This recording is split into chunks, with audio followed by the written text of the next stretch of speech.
responsible for a fourth straight win last night. Max Scherzer delivered 7 1/3 scoreless innings, punching out 10 Mets along the way. Daniel Murphy drove in 3 of the 4 runs, posting his first multi-homer game since 2013. Now the Reds are in town for 4. Gio Gonzalez and Brandon Finnegan begin again in the opener.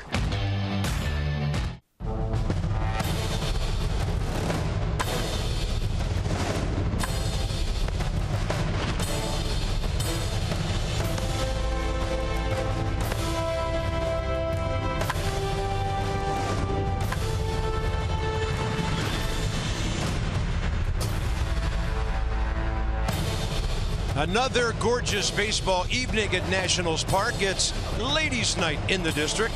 Reds are in town. They're scuffling. They've lost 3 straight. The Nats have won 4.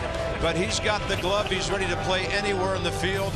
The Reds have given the Nats some fits over the last 2 years. They've beaten our ball club 6 out of 7 times, actually 5 out of 7 times. So time to get after Cincinnati here. And they have a bunch of firepower in this lineup. But the Nats have the best guy in the league right now. Yeah, Daniel Murphy. It's all about hits. Murphy last night, 2 home runs, tied his career high with 14. And what he's been doing as a hitter this year has just been mind-boggling to watch him on a nightly basis, whether he's slapping things to left, whether he's going right back up the middle where it came from, or he's hitting curveballs that are on his hands out of the ballpark. It's just been a joy to watch this guy make adjustments every day. Last 6 games, he's 10 for 25, 400 average. Whatever you need from Daniel Murphy, you get. You need some power one night, they give you that. You need a base hit here or there, give you that. You need a leadoff double, he's your guy. It's been fun to watch him hit. Most versatile and productive hitter in baseball right now and in the National League. So they've got a home run guy here, but we've got a number 8 guy here. I'm talking about their guy Duvall and our guy Espinosa. Danny leads all number 8 hitters in homers, RBIs, and runs. And over his last 3 weeks, whether batting right-handed or hopping over to the other side of the plate, he's hitting almost 340. Should be an offensive series, but Gio needs to be good tonight as well.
Nationals baseball on MASN, brought to you by PNC Bank. For the achiever in you. By Dominion, depend on us for more than energy. And by Night Point Systems. They offer the technology you need when you need it. Spinning bats, hopefully some loud bats for the Nats, and you might expect some from the Reds during this 4-game series. They can mash. They are one of the better offensive clubs in the league in terms of power. It's a beautiful night here. Mostly clear skies. Temperature 79, humidity up a little from last night at 57. So the Reds, Adam Duvall, he is having quite a season. First in the league in home runs. He is 7th in runs batted in with 54. 1 for 3 career against Gio Gonzalez. Billy Hamilton just added to the lineup a little while ago in the number 7 spot. Jose Peraza was going to start. And Brandon Finnegan gets the call tonight. He's 1-1 in a couple of starts against the Nats. And Gio is 2-2 in 7 starts against Cincinnati. All right, last start, the fastball averaged 90, curveball 77, changeup 83. Allowed 6 runs on 6 hits in just 3 innings of work at Miller Park on the 25th. And he is going through maybe one of his worst streaks as a major leaguer, 0-6 with an 8.44 ERA in his last 7 starts. He is looking to turn things around right here, right now. Tonight against the Reds, and he'll have these guys to help him. Worth, Taylor, Heisey, the outfield. Espinosa, Rendon, left side. Murphy, Zimmerman, right side, and Wilson Ramos behind the plate. First pitch, 7:06, strike 1.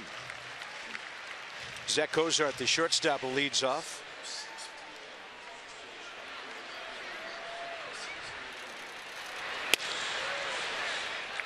Couple of good-looking heaters right there. Cozart, there are his numbers. He's 2 for 16 career against Gio. Couple of RBIs. Reds are 13th in the league in hitting, 9th in runs, 7th in home runs. Rookie umpire behind the plate. We see Ramon De Jesus for the first time. There's Gary Cederstrom, the crew chief at first. Eric Cooper, Adrian Johnson around the bases.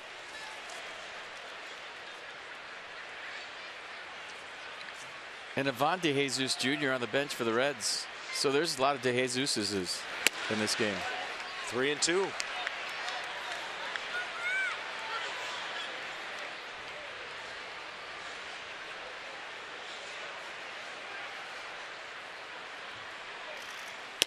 And Gio misses by a wide margin on the payoff pitch. That's his 29th walk in 86 innings to go along with 88 strikeouts. So Gio, third best among active pitchers with a minimum of 6 starts against the Cincinnati offense. See how he does tonight.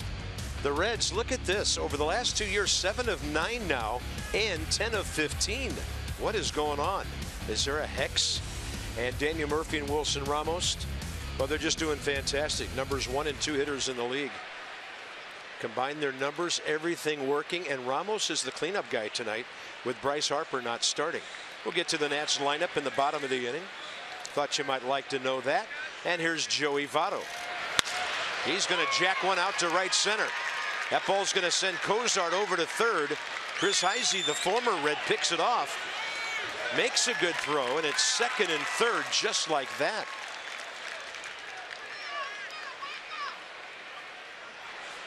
So Gio had the first batter 0-2, walked him, and Votto jumps on the first one.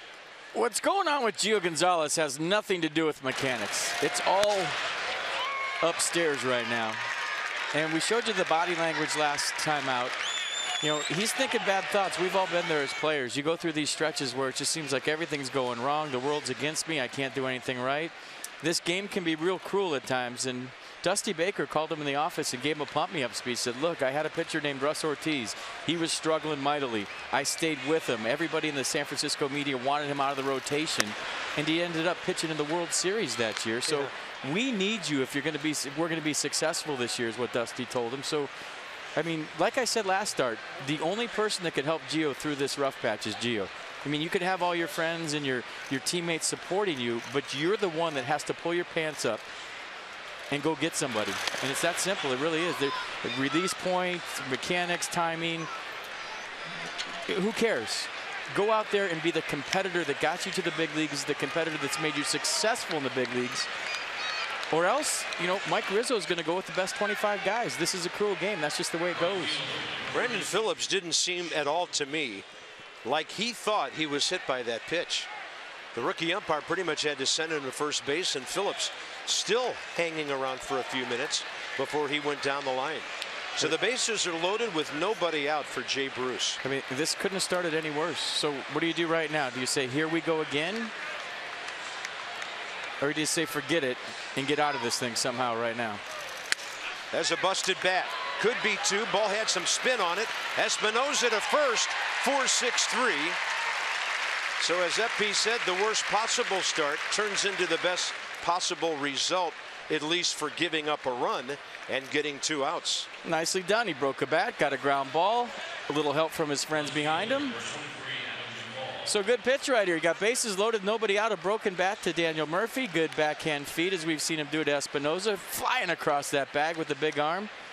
Getting a tough out in Jay Bruce. So, hey, 2 outs, run scored. Nicely done. Give me the ball. Let's do this. Here's Duvall.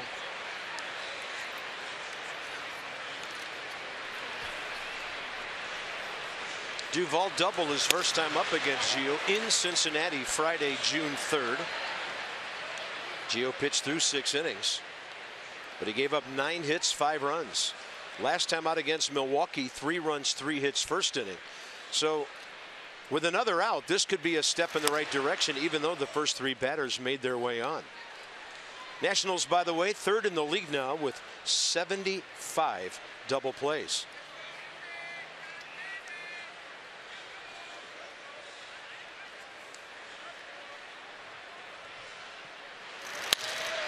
And this one out to center for Michael A. Taylor. Nicely done. Things happening quickly. Just a run for the Reds. The guy who walked scored, but that was it. Gio shuts the door.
Walk, a double, a hit batter. And here come the Nats, hitting .253, 8th in the league, 7th in runs. Tied with the Rockies and Cardinals, first in power. Jason Worth against Cincinnati, career .272, 7 home runs, 20 RBIs. But against left-handed pitchers, he is wearing some guys out this year. So Worth at .389. First in the National League, 3rd in all of baseball slugging as well. Michael A. Taylor in there tonight. With Bryce out, Ramos is the cleanup man with Murphy bumped ahead. And here is 23-year-old Brandon Finnegan. Well, if you like fastballs, you're going to get one. He has the 2nd highest percentage of fastballs by any left-handed pitcher in Major League Baseball. Last start on the 25th, a 3-0 loser against the Padres. Gave up 3 runs on 5 hits over 6 2/3. So slider changed up the secondary pitches to the fastballs I'm talking about. Taylor 1 for 3 against him. Michael has hit safely 19 of his last 20 starts to the tune of .302. Watch your stat of the day. The Reds have used 27 pitchers this year, 12 starters, both highest in the major leagues. As is their ERA, 5.42. 2-0. Brian Price's ball club. They've lost 3 in a row.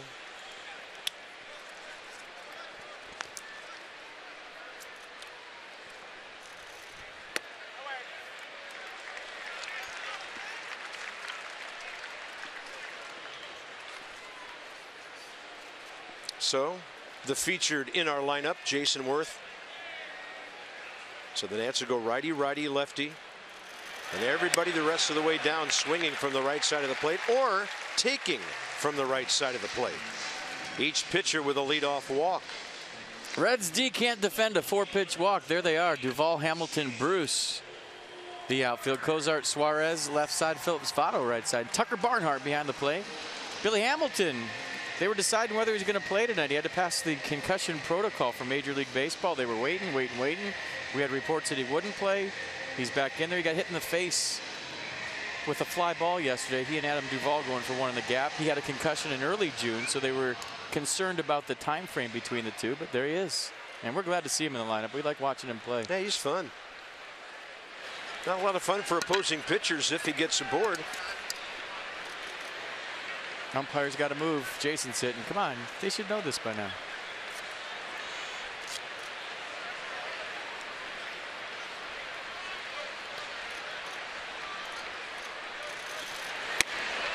Ball 5. Yeah, Brandon Finnegan all over the place here. His controlled numbers, 94 innings. Just issued his 45th walk to go with 67 strikeouts. So he's giving opposing hitters a lot of credit and just giving up lots of base runners. Murphy is next. Nats looking for an immediate answer here.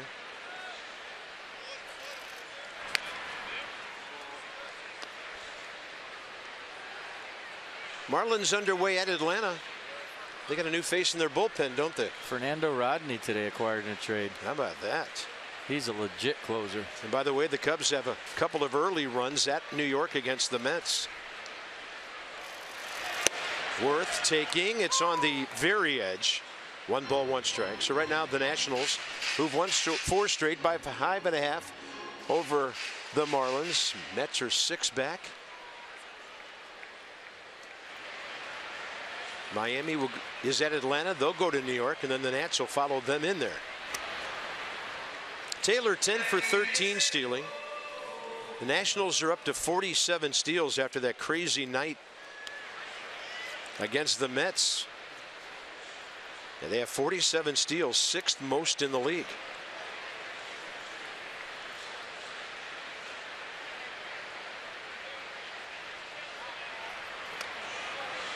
I don't think there should be any urgency to steal right here, just because you don't want to help out Brandon Finnegan. Just kind of let him figure it out there. And if he's going to throw balls, well, you don't want to run into an out early.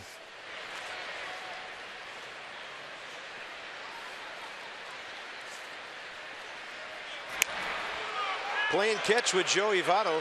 It's only got 6 pickoffs left. That's 4. My new rule, 10 pickoff rule.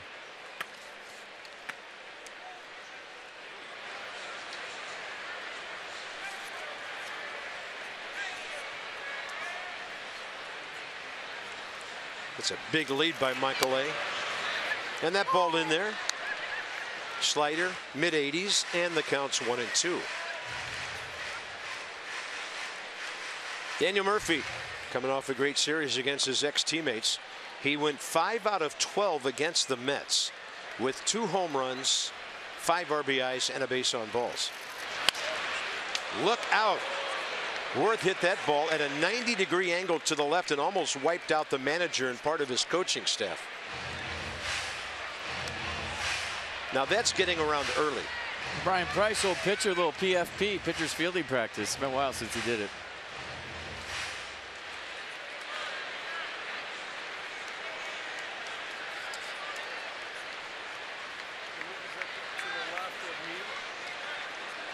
One and 2 to Worth.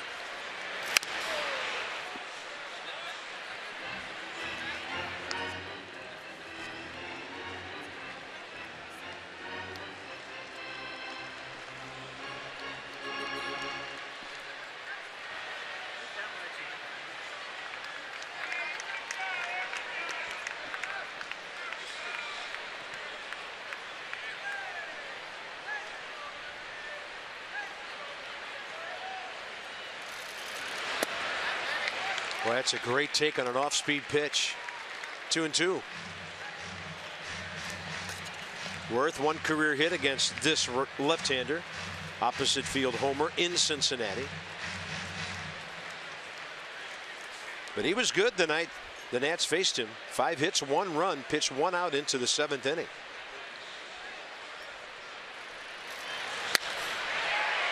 And Jason Werth will hit it about 6-7 feet foul.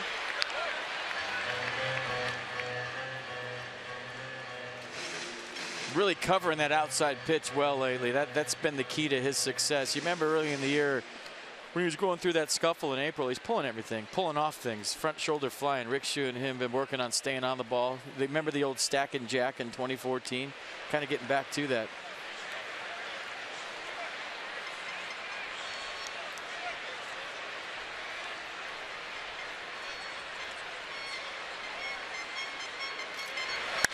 Werth gets under one. It's deep to left. Duvall is there, and he can't get it. It's off the top of the wall. Taylor hardly went to second at all. He's going to have to hustle to third. He gets there, and Werth follows him and goes to second. There was a time during that play when Jason Werth and Michael A. Taylor were not very far apart. Well, Michael Taylor was tagging up. That's only a good play if you see a guy camped under it. So Michael Taylor was on first. You know, you got to go halfway on this. Early in the game, maybe in the 6th or 7th inning, if you're down by run, the tag up is a good play. But Michael Taylor right now, as you're watching this, is standing on first base. So Jason Werth didn't know whether to go to second or not. And right now, the throw goes into third, and Jason advances to second. But Michael Taylor and Jason Werth almost met at first base. Michael Taylor with the makeup speed gets into third, but he would have scored on that if he was halfway. Here's Murphy. One infielder in, that's Eugenio Suarez on the third base side. So I think you have to call that a single. Yeah, second on the throw. And maybe Jason Werth was frustrated that the ball didn't get out, not at Michael Taylor. Well, the scorer, maybe a compassionate call, did give him 2 bags on that. Really? 0-1 to Murph.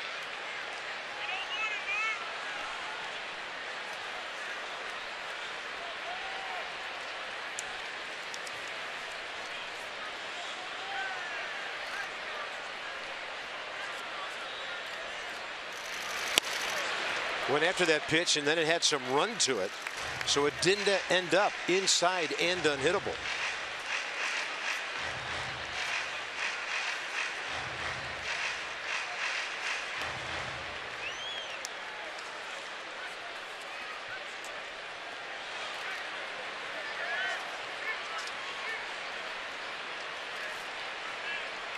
Murphy right now 8th in the league with 53 RBIs. 0-2 pitch. He really fought that thing off. It's going to hang up, and Suarez has it. Big out for the Reds and Finnegan. Wilson Ramos next.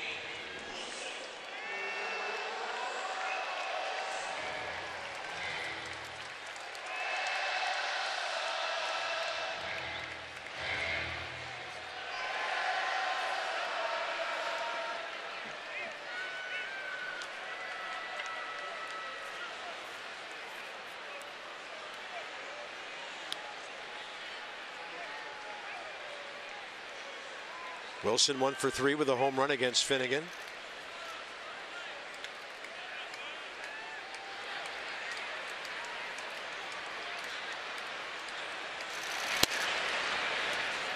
Talking to Wilson today, I said, you're hitting 340. You have cheerleaders from 2 schools wearing Buffalo hats yesterday. I said, life is good. And he just laughed and started smiling. He goes, it is, isn't it? I said, yeah. I mean, you got people wearing Buffalo hats in the stands. It went from a fun nickname to now there's hats, and we're hoping that he becomes an all-star. And by the way, the voting closes tonight at 11:59 Eastern Time. Vote for the Buffalo. Nationals.com/vote. And Murph is gaining ground on Zobrist, by the way. Did you see that? He's getting closer. Fans are taking notice. 1-1 pitch. Ramos scorches one to left. Taylor will tag on this. They got no shot to throw him out, and the game is tied. Wilson Ramos, RBI number 44. And he's just gashing the ball all over this ballpark in the first 4 games of this homestand. I'd be curious to know the exit velocity on Wilson Ramos's homestand. It seems like everything off his bat's coming out of a cannon. Good job by Michael Taylor getting back, tagging up. Adam Duvall with a strong throw, but Taylor just too fast. Nice answer by the Nats at the bottom of the first. Yeah, all back even. Now Anthony Rendon a chance to put Washington on top.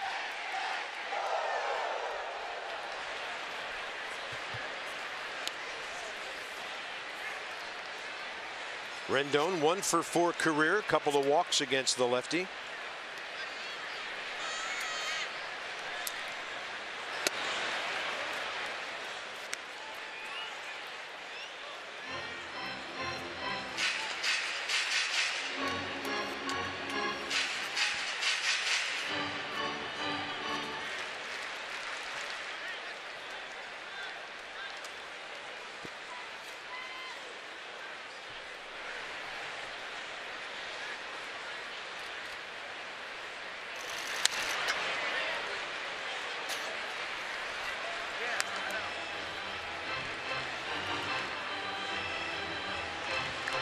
So Ryan Zimmerman remaining in the number 6 spot. Rendon leapfrogs from 7 to 5 with Ramos 4th. Murphy 3rd, kind of a chain reaction with Bryce Harper not in the lineup tonight. And Chris Heisey in the number 7 spot in front of the productive Danny Espinosa. Anthony 7 for his last 18.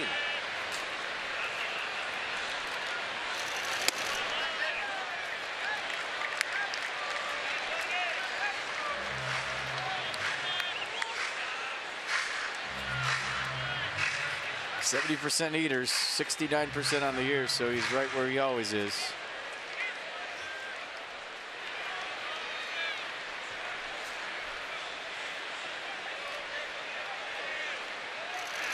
(2-1). Busted his bat on that one. That's not how you want your bat to die. A foul ball. That's not a hero.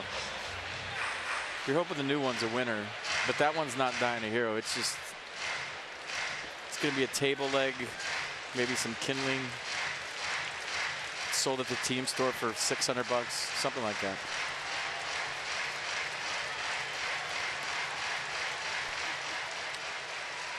Your broken bat sell for $600. I want part of that action. Who knows? I don't know. I didn't know he was Babe Ruth. Make stuff up. I have no idea. 2-2 to Rendon.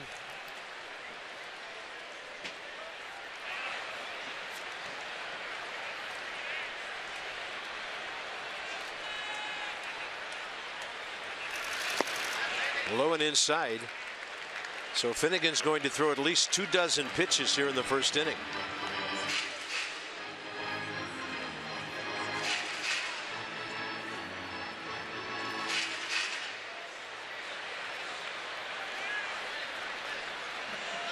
His first problem was walking the leadoff man after his teammates gave him a lead.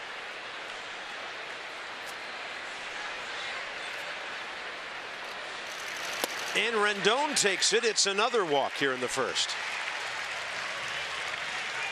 2 on, 2 out. It's a good matchup for Ryan to get right. You know you're going to see some heaters from Finnegan. Ryan's always been real good against lefties, so big situation for Ryan here in the first. I like the matchup. Ryan was on paternity leave when the Nats played at Cincinnati. You might remember that was the night Trey Turner was in the lineup, and with Finnegan pitching, Turner batting second, he had a single, double, and a walk against this lefty, and then had another single later in the game. So Ryan hasn't faced him this year or career.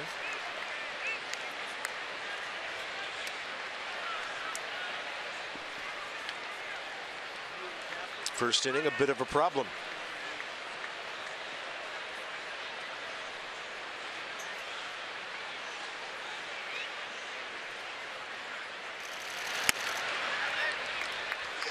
2-0.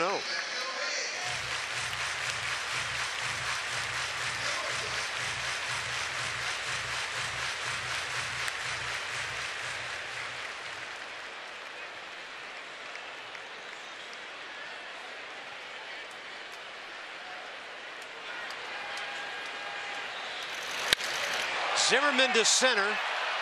Billy Hamilton watching it, and it's in the batter's eye. Ryan Zimmerman, a 3-run homer, and it's 4-0.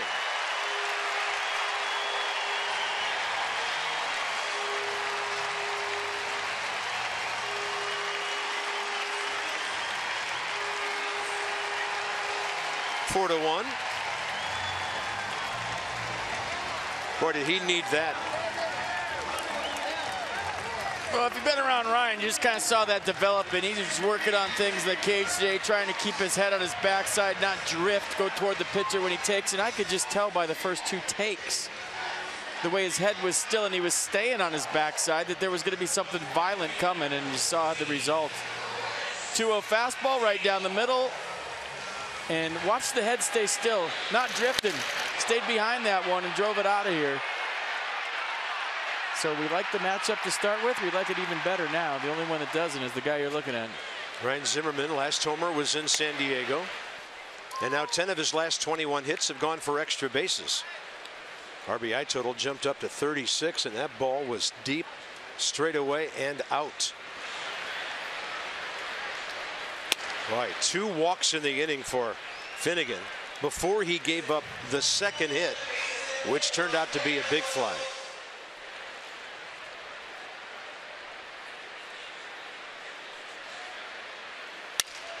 And now Heisey, a base hit.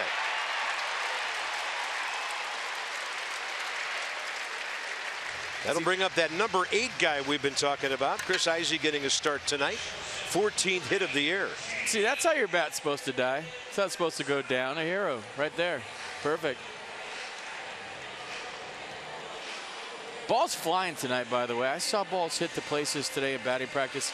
Wilson Ramos hit one to the left of the brew house over all the bleachers out there, Carp, over the 106.7 sign, that bounced and actually hit on the stairway, the second level of the stairway. I asked Wilson, I said, have you ever hit one there before? He said, never. It was over all the bleachers, right to the left of the brew house, and it bounced up onto that stairway, that little loft halfway up the stairs. Unbelievable. There's Danny Espinosa.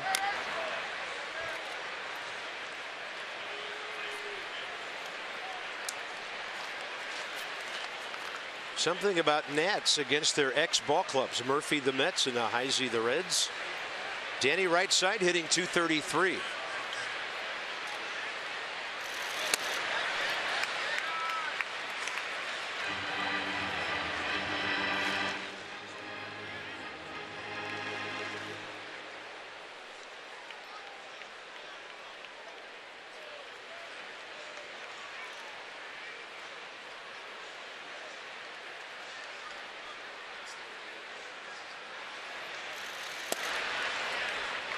Guys are having some great at-bats here in the first inning.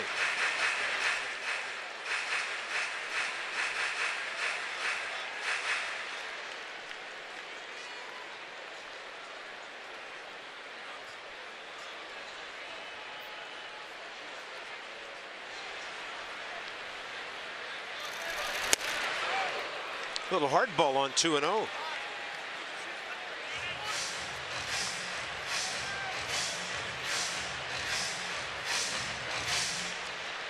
So that's where he hit it, right? See that stairway right there? It bounced up to that stairway and hit right below that stairway. And some kid ran over there and got it. I'm going to say an estimated 796 feet. Espinosa getting his rips. Give or take a few. 100 feet.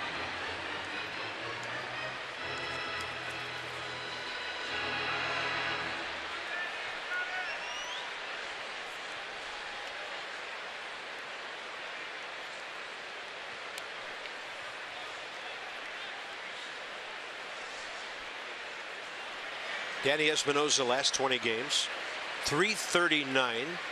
Good chunk of that from this side of the plate.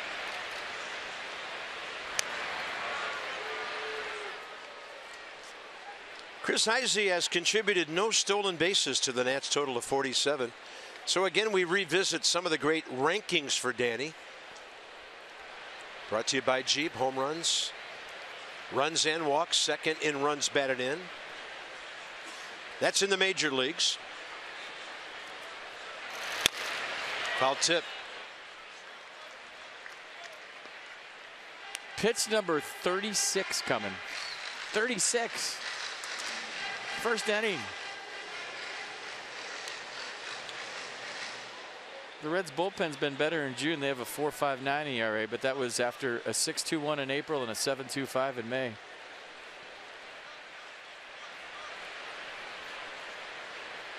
Kind of a fun note, the only guy in Major League Baseball batting eighth with more RBIs, former Nat Kurt Suzuki. But he doesn't have a pitcher behind him. Espinosa does, and look at that take. Now he works it to 3-2. Heisey will get a head start. Yeah, as far as I'm concerned, you can throw out all the 8 stats in the American League. It doesn't add up. It's irrelevant to hitting 8th in the National League. You can't compare the two.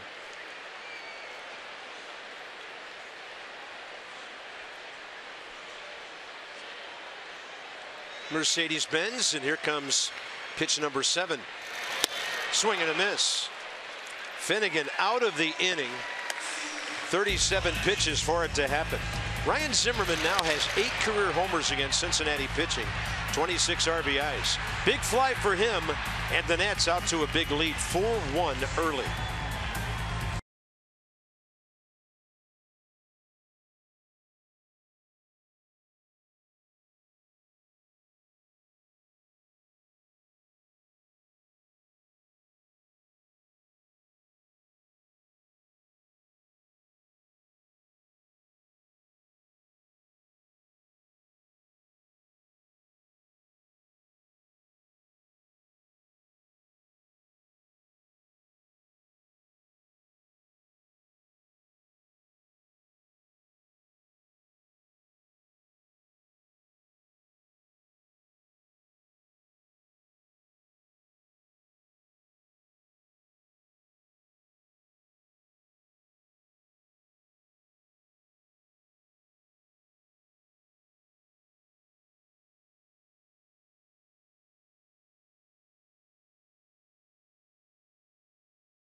Love for getting out of that first inning. So a walk, a double, hit by pitch, bases loaded, nobody out, and maybe he's thinking the worst.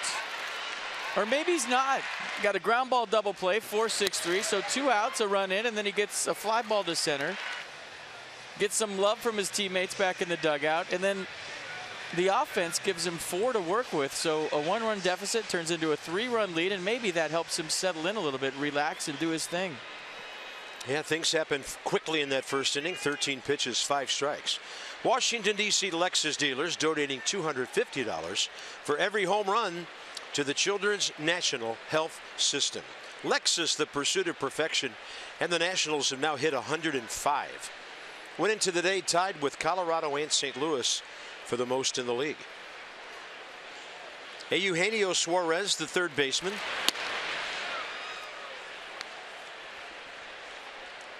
He had a RBI single and homer first 2 times up against Gio back in June. Billy Hamilton to follow. And the count's 1-1.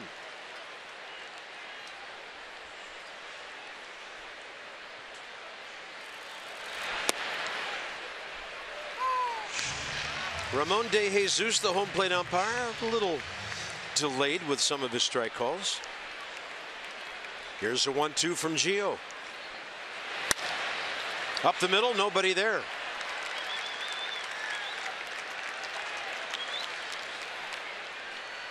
Suarez now 4 for 4 career against our left-hander. And next up is Billy Hamilton, late into the lineup.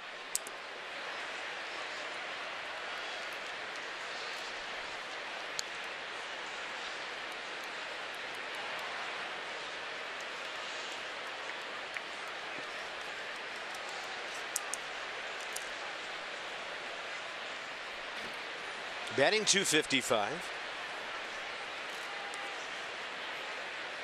Right side .259.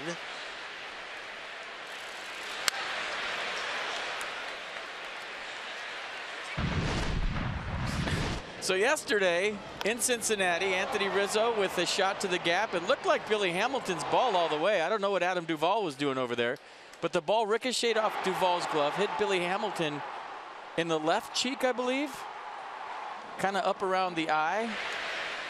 And that's where all the drama was tonight on whether he was going to play. He came out of that game. But what we find out about a half hour before game time that he was starting tonight, they had to wait for the Major League Baseball protocol to come back and say that he was cleared to play.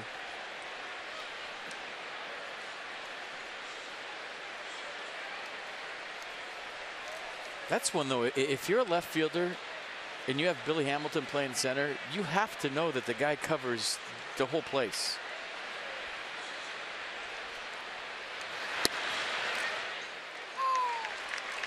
You got what's right to you and toward the line. I got everything else in center. Been batting 7th most of the season.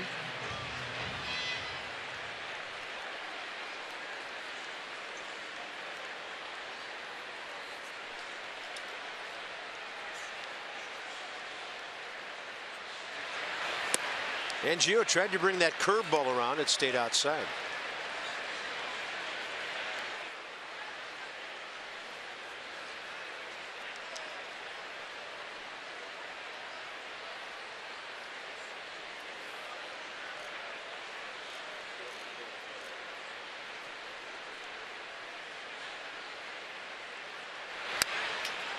See, this is where, and we talked about last start in Milwaukee, or maybe it was a few starts ago. I'm trying to remember. They're all running together. But your team goes out and gets you a 4-1 lead. That's when you say, okay, I got this.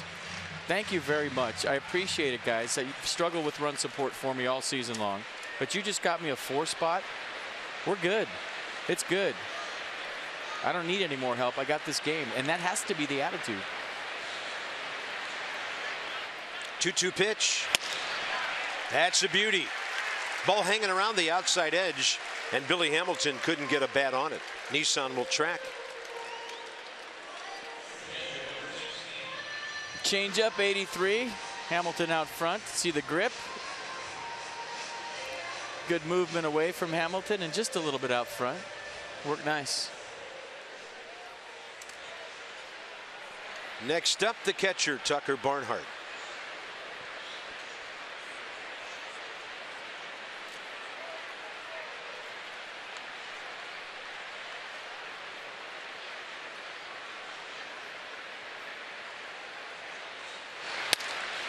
A roller to Murphy. Espinosa, bang! 4-6-3. And for the second straight inning, Gio and his defense get the job done. That's what I'm talking about.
4-1 lead, easy for me to say here at Nationals Park. Dusty Baker is a big believer in the power of positivity, and he's been trying to get Gio Gonzalez to buy into that recently, trying to get him to focus on the mental side of the game. Dusty's been advising Gio not to get down on himself, but to start thinking lucky and having a positive mindset. Gio's been burned by some bad luck lately. The batting average on balls in play against him in his last 7 starts is well over 400. But Dusty doesn't want Gio thinking about the bad breaks or letting the negativity affect his mindset.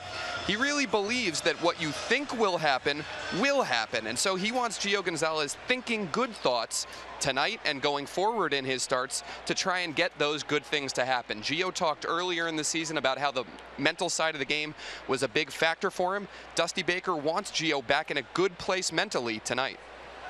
So far, so good. Don't miss some of the biggest Coons July 4th savings ever. Find out more at Coons.com. Dan with our Coons.com sideline report.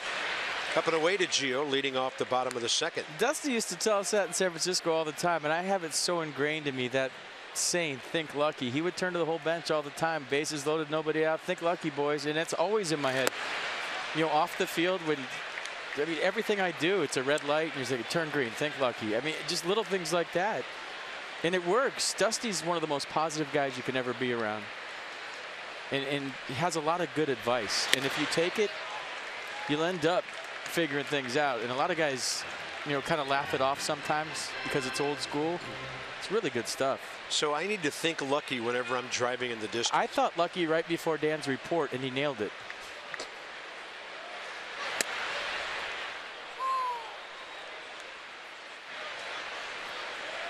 Three and 1 to Gio, 3-4-21 this year.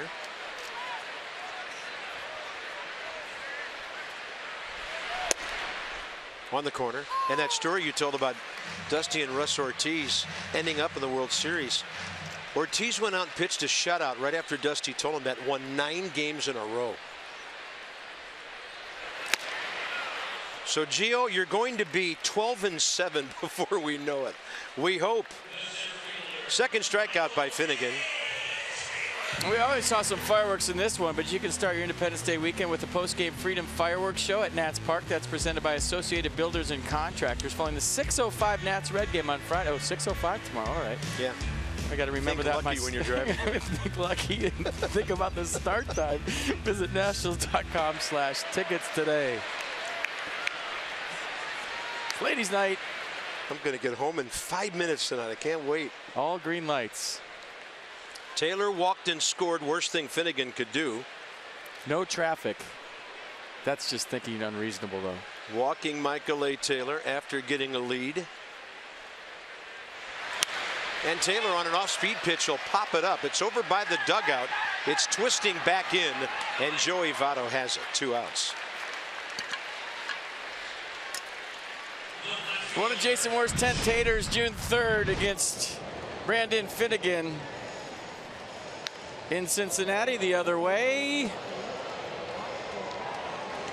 Over the protective netting in the bullpen. That was the tail end of an 8-pitch at bat. And then when Anthony Rendon singled right after him, they took Finnegan out, but he did go 6 1/3. So Jason tried to get the Nats on the comeback trail that night. They eventually dropped that game 7-2. Remember that Sunday game when they salvaged the heart stopper? Oh, that was a laugher. The 10-9 game? Yeah, never a doubt. Bases loaded in the bottom of the 9th.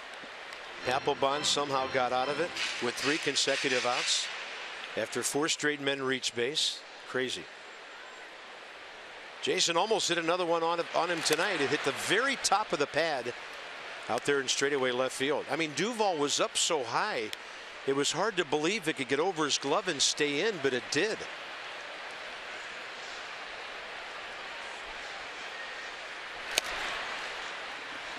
Three and 1.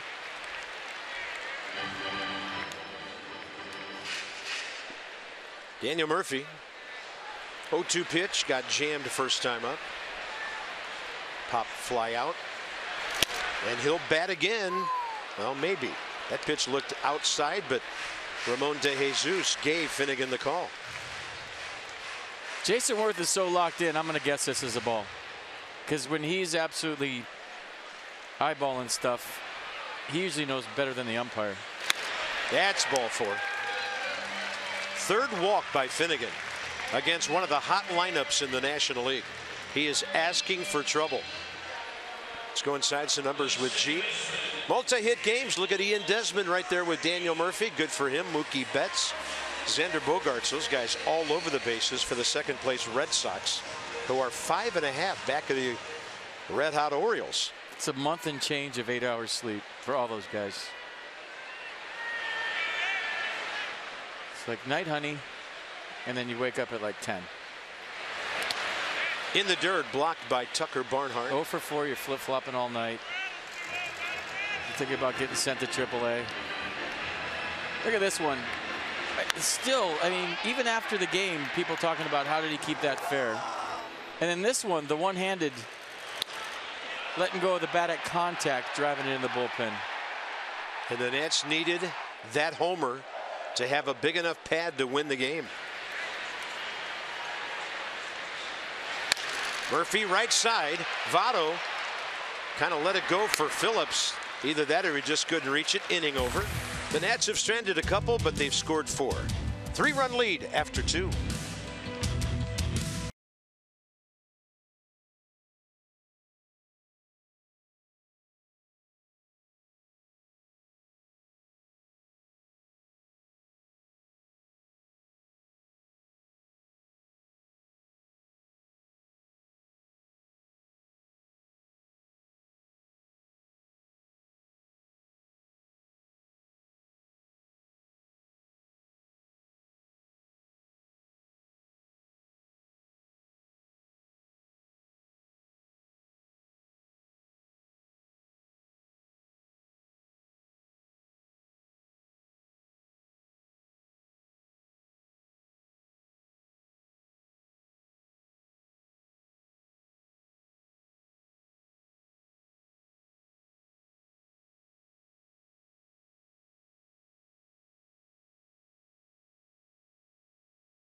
Chia. It's the Bryce Harper Chia pet. Not everybody can have salad like Bryce or flow like the MVP, but the first 20,000 fans to enter Nats Park, you get that thing. Mine's still dead from Jason Worth last year. I never got the hang of it, but maybe you can. Brewers in town, 7:05 start. Visit Nationals.com. Oh my goodness. Yeah, mine died. We like that picture a little better. I used the whole pack last year and just smeared a huge helmet on Jason's face and his hair, and it just never grew. Apparently, I used too many seeds, I was told. Gio Gonzalez, good thing about his night so far, even though there's been a walk, a hit batter, and 2 hits, things have happened quickly. He's attacking the strike zone. 24 pitches, 13 strikes. His opponent, Brandon Finnegan, has thrown 53. So the fastball just misses. Finnegan 5 for 30, couple of RBIs this year.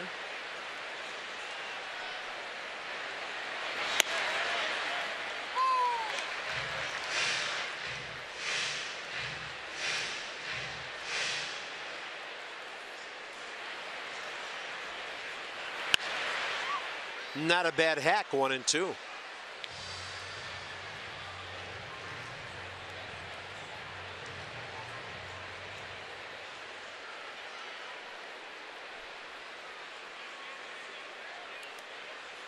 We did see Gio try to work a little quicker in Milwaukee on Sunday.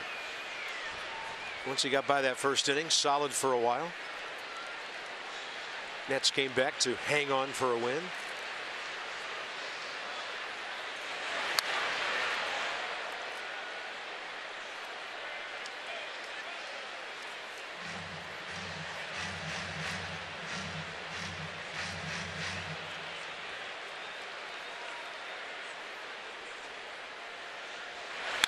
You know, and another kind of aspect of what Gio's gone through is you're struggling on a bad team. Well, you know, misery loves company. You have other guys that are scuffling too. But when you're struggling on a first place team, it magnifies everything even more because you start putting even more pressure on yourself, saying, I'm not holding my end of the bargain up. Everybody else is. 2-2. Finally got one by the opposing pitcher. Finnegan, some big time swings there. Gio Gonzalez, second K of the night. K's for Kids, $37 to the Children's Inn at NIH for every strikeout by a Nats pitcher this season. Toyota donating that money. Good for them. We like K's. And we like kids.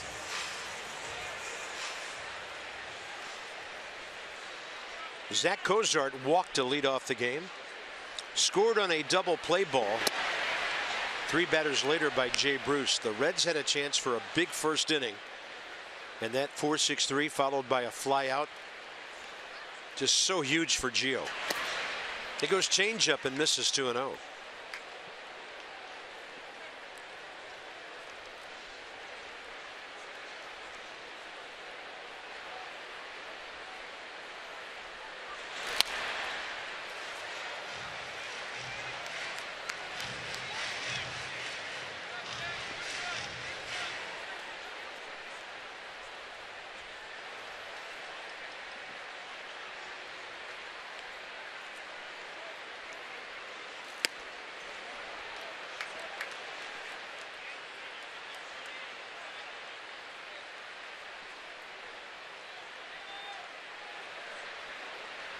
Three-one pitch. Walked him.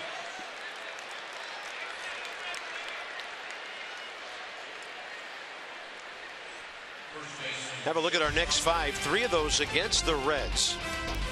So Fox has the Saturday night game. We will be with you at 6 o'clock tomorrow. For Tanner Roark and Anthony DeSclafani, Joe Ross and Dan Straley in that Fox game. Left-hander John Lamb for the Reds on Sunday. And right now, Steven Strasburg and Lucas Giolito are both preparing as if they're the starter Sunday, and that'll be determined based on Steven's health the next couple of days. He was doing some back and forth stretching and reaction exercises out in right field this afternoon and looked pretty good. Well, if batting practice is any indication, he was hitting them halfway up the concourse in left field, so he looked pretty healthy to me.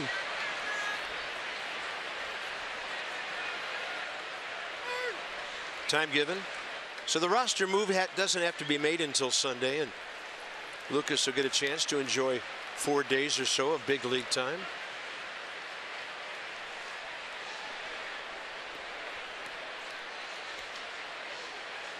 Bryce and Strasburg, overall #1 picks. They don't like standing around outside the lines.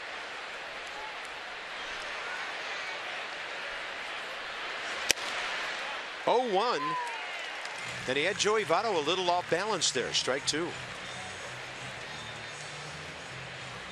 Here comes the big choke up thing that Joey Votto does with 2 strikes. Yeah. Check out how high he is on the bat right now. Yeah, what power hitter does this anymore? It's like a 30-inch bat he has in his hands.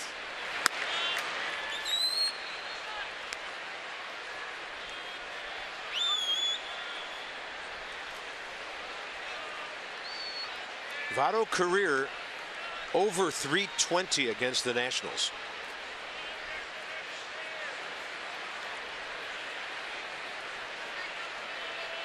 Target away by Wilson Ramos. Gio looking to paint out there, and Votto able to flick it back.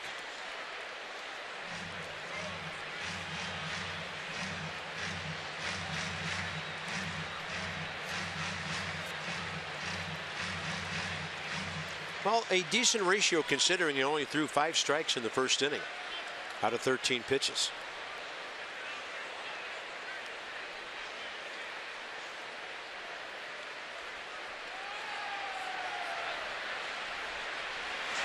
Big hook. Votto reaching and couldn't get there.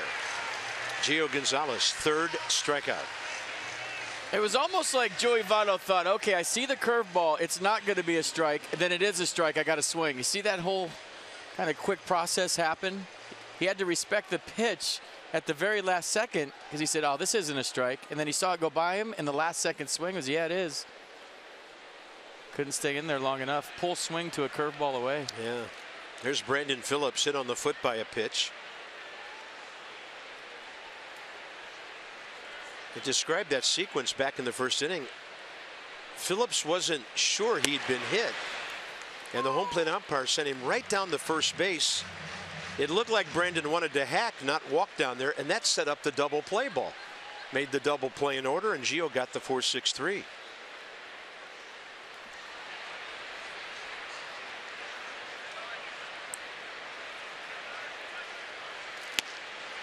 One.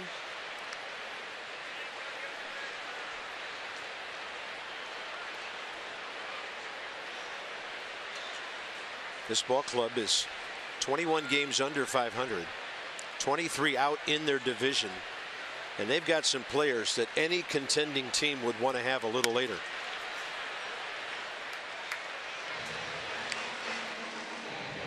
So into the 8 o'clock hour here at Nationals Park. 1 run in the first for Cincinnati, a 4-run first for the Nationals, highlighted by the Ryan Zimmerman straightaway center 3-run homer.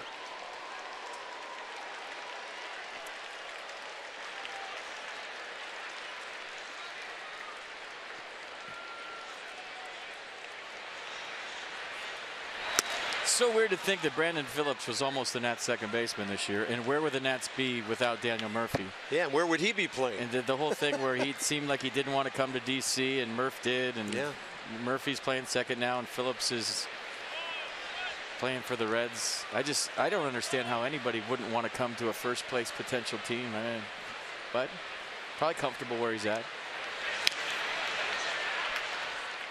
This is Brandon Phillips, 15th year in the big leagues, his first 4 with the Indians. And play for your former skipper too. Yeah. His 11th year in Cincinnati now. Traded for right-handed pitcher Jeff Stevens back in the first week of the season in 06 from Cleveland to Cincinnati. 2-2. And I think, and we talked about this in spring training, we were all happy when we heard the Nats got Murphy because it gave great balance to the lineup. Yeah, they needed left-handers. They did. You know, Bryce in there and Espinosa switch hitter, but this would have really been a right-handed team.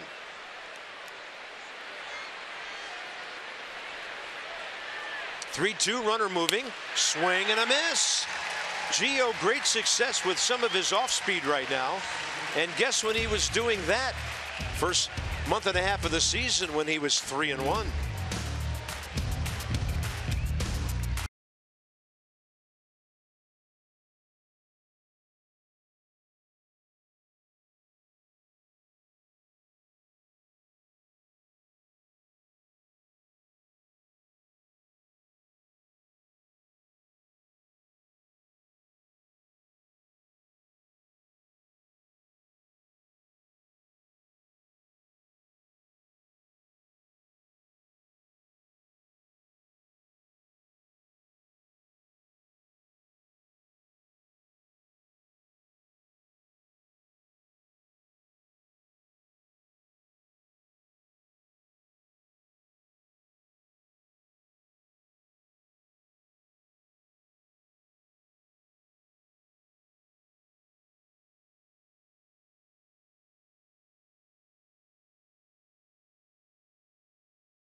Almost Friday.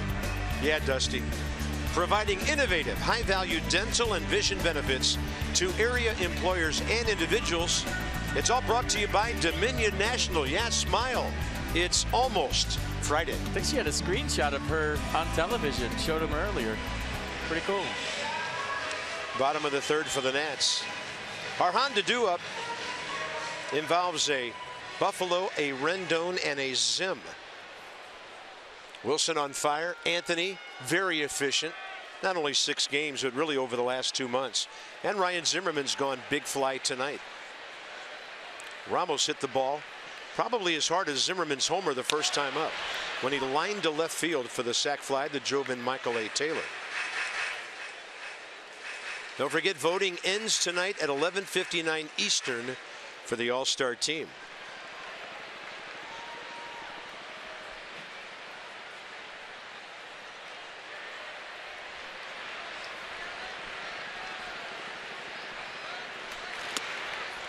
Change up upstairs.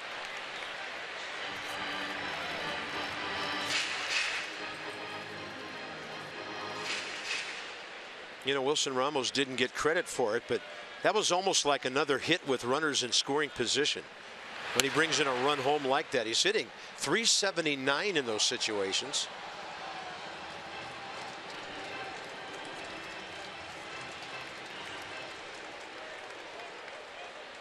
Buffalo hat.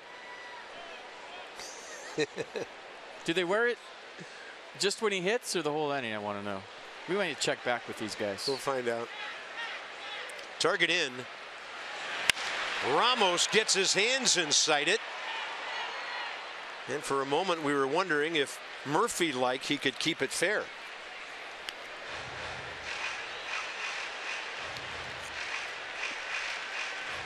Yeah, we're talking about you, Daniel. 3:52 at the start of the night. Murph could pass for a hockey player. He could pass for a cap. I like hearing him on interviews. He's got a great voice. Should be an announcer. He should be a broadcaster. Upstairs 2-2. The hitting thing's going pretty good, though. I feel like he's all right where he's at. You know, yeah, heck, for another 10, 12 years. Doesn't he look like a hockey player? Could. Put him a caps, you and he sit him on the bench. You'd never know the difference.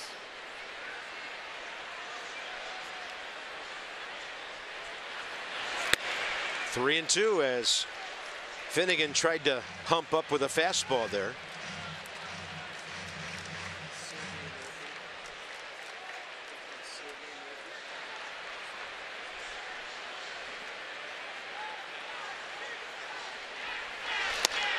And Wilson Ramos showing discipline lately as well. He's on. Ramos had 2 walks in the Mets series. He's aboard leading off the third. For every walk, Care First Blue Cross Blue Shield contributes $50 to support Girls on the Run DC. This season, the Nats have 281 walks for $14,050. Care First Blue Cross Blue Shield encourages each of us to take that first step towards a healthier and more active lifestyle. Anthony Rendon walked, scored ahead of this Zimmerman homer. First time up.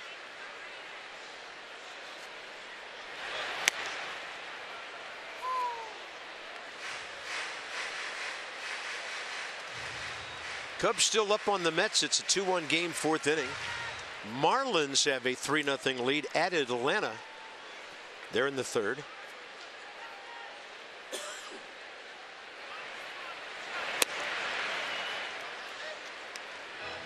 Mets have 4 with the Cubs, 3 with the Marlins, and then 4 with the Nats on their homestand that starts tonight.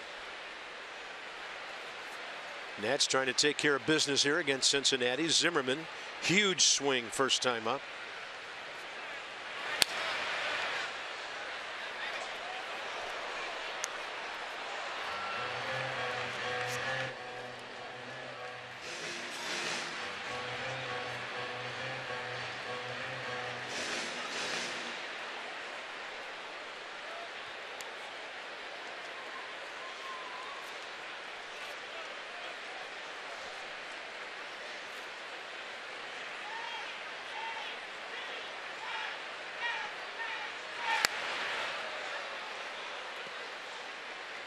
Lineup stringing together some really good ABs tonight.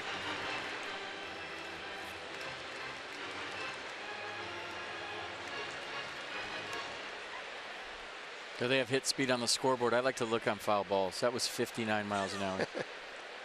Everybody always looks on home runs, but what do ground balls and foul balls look like?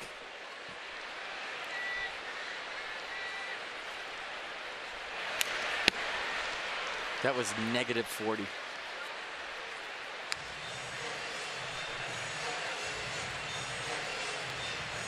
Tell you what, he's fouling off some tough pitches. These usually end up good for Anthony.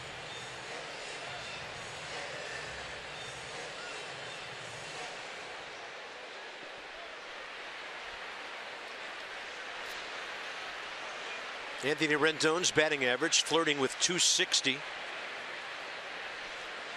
A lot of ground ball room right side. The pitch is out there, but no need to swing. It's even at 2-2.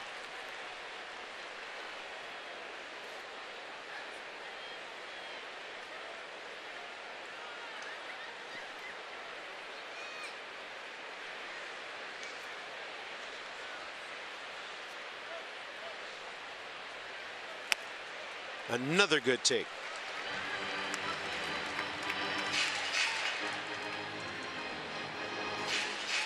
I'm thinking about this week in this ballpark. It seems the Mets and the Reds have done a lot of standing around on defense.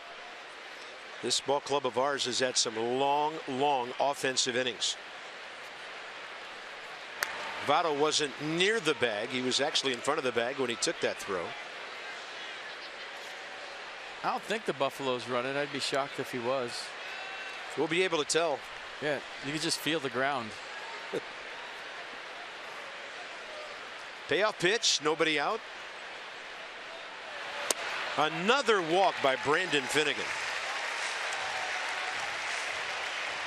Time for some key in the driver's seat. Ryan Zimmerman, first time up. Home run number 11, down in the strike zone. Look how he's keeping his head behind the baseball, staying on his back leg, and really driving that one out of there with his lower half. Home run number 11. 3-run shot, made it a 4-1 game, and he could do the same right here. When you're struggling like Finnegan is, he's just trying to throw a strike. He's not thinking about quality strikes and throwing to a corner right now. He's just trying to get it over the plate. And that was a great at-bat by Anthony Rendon.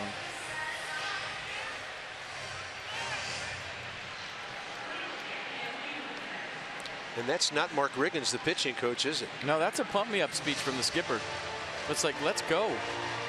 Tired of looking at it. Well, he's basically probably saying, I don't care if you give up homers, but don't walk guys. Throw strikes. Let your defense work behind you. That was a fire him up, pump me up speech. 14 hitters, 5 walks. Like Dusty did with Joe Ross the other night.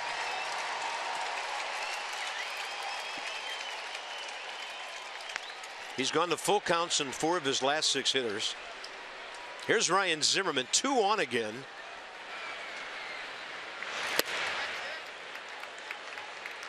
You know, Ryan wants to rip it somewhere and let it fly. He also doesn't want to get himself out if the guy doesn't throw strikes. That's right-hander Josh Smith.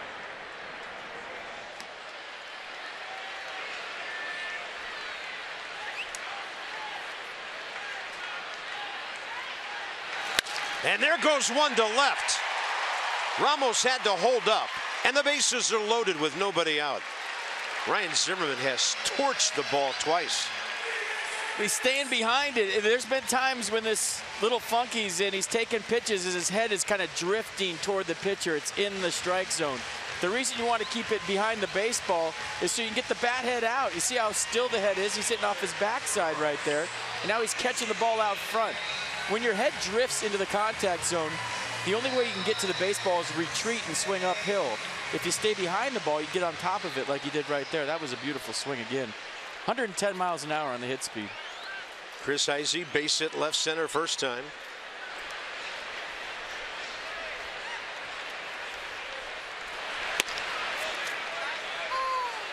And Finnegan with a good off-speed pitch. So Chris Heisey, only 69 at bats, got his batting average over 200 with that 14th hit last time up.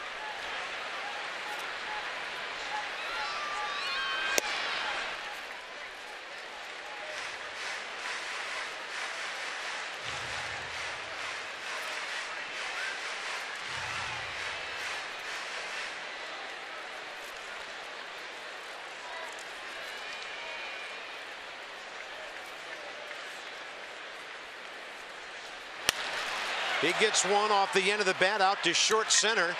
Phillips looking for help from Billy Hamilton. Wilson Ramos was not on the bag tagging. One out. For more on the Cincinnati bullpen, here's Dan. Bob, the last thing that Brian Price, the Reds manager, wants to be doing right now is considering having to go to his bullpen. The Reds have the worst bullpen ERA in Major League Baseball by a wide margin. 6.0 ERA from that bullpen. That's more than a full point better than the next to last team in the majors. They have not been good, and that's an understatement. Plus, in the series they just played, and there's our old buddy Ross Ohlendorf, they had a 15-inning game against the Cubs. They've been better in June. The ERA is 4.59, but like I said earlier, 6.21 in April and 7.25 in May. 15 innings Tuesday night. Here's Danny Espinosa. High in the zone for a strike on a breaking ball. Gio next. Danny looking to put the Nats up by 4 or more here.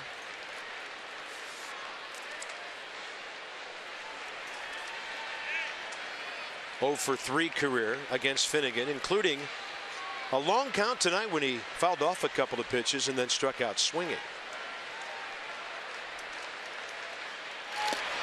Takes that one in the dirt, 1-1. One grand slam in his career. Are you the summoner? Why not? We'll see. Ramos walked to lead off the inning. Then Anthony Rendon did. Ryan Zimmerman rifled a base hit to left. They stayed when Heisey flew out short center. Danny Espinosa trying to add on to his RBI total of 34.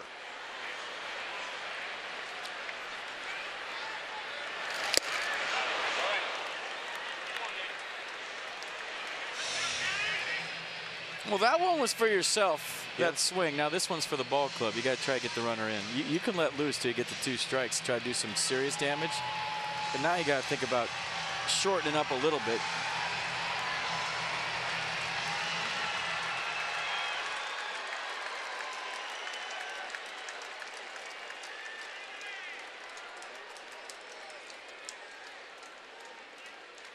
Ballpark falls silent on 1 and 2.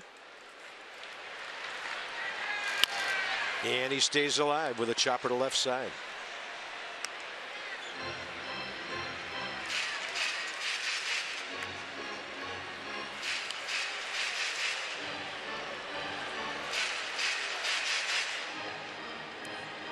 Six years ago, Danny's only career grand slam against the Mets.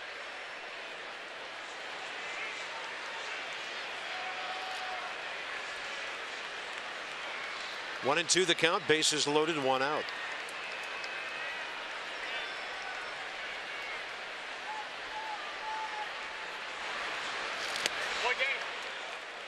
Tucker Barnhart scrambling again. Well, be careful if you come in with 2 strikes. That's right. It's an RBI the hard way. He ain't getting out of the way. So highest on base percentage plus slugging against lefties. Tampa Bay and Arizona. Then the Nats. It's all brought to you by PNC Bank, for the achiever in you.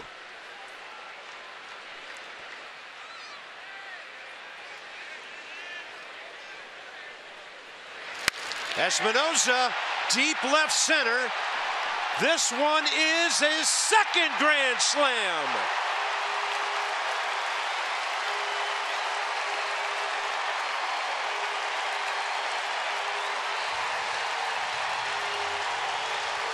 Eight runs for the Nats in 2 1/3.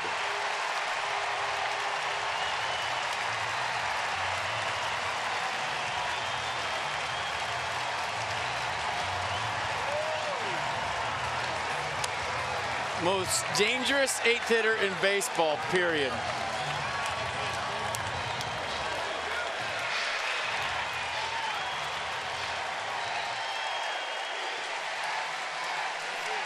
Danny Espinosa's 14th homer of the year.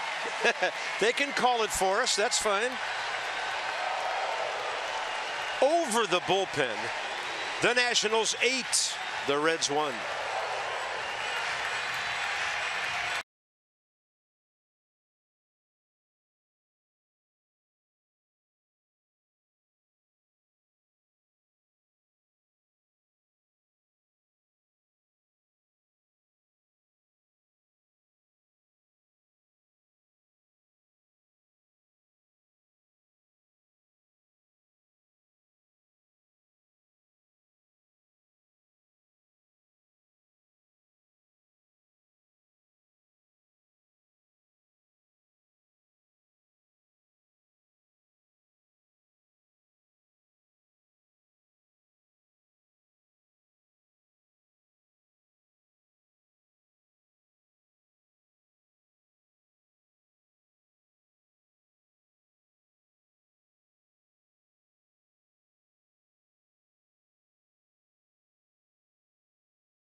Danny Espinosa did it. His second career grand slam, his 14th home run of the year. 14 for Danny Espinosa. This one a bullet to left center field.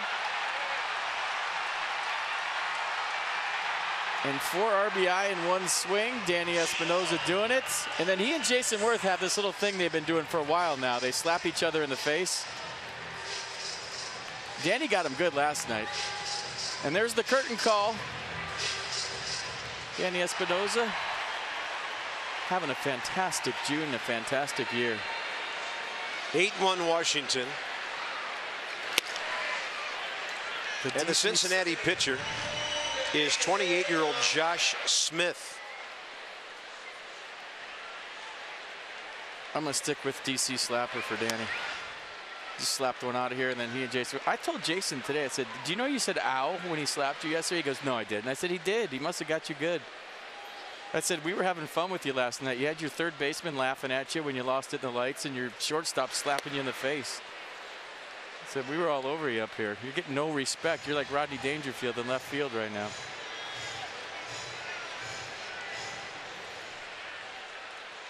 A lot of fun watching this ball club this week. It is. Gio swing and a miss on a curveball that ends up way outside. That's why you don't panic when they lose 7 in a row, because that's just how baseball works.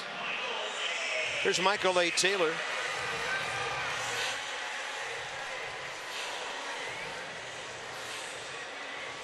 So the Nats are already up to 370 runs with an 8-run explosion tonight. 106 home runs. Taylor, a walk, a run, and a foul out.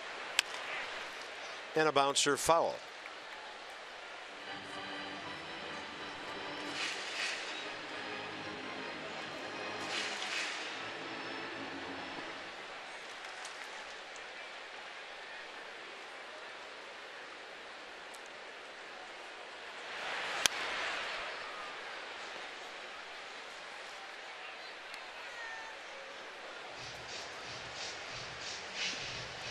RBI total just jumped up to 38 for Danny. 103, 415, strong like bull.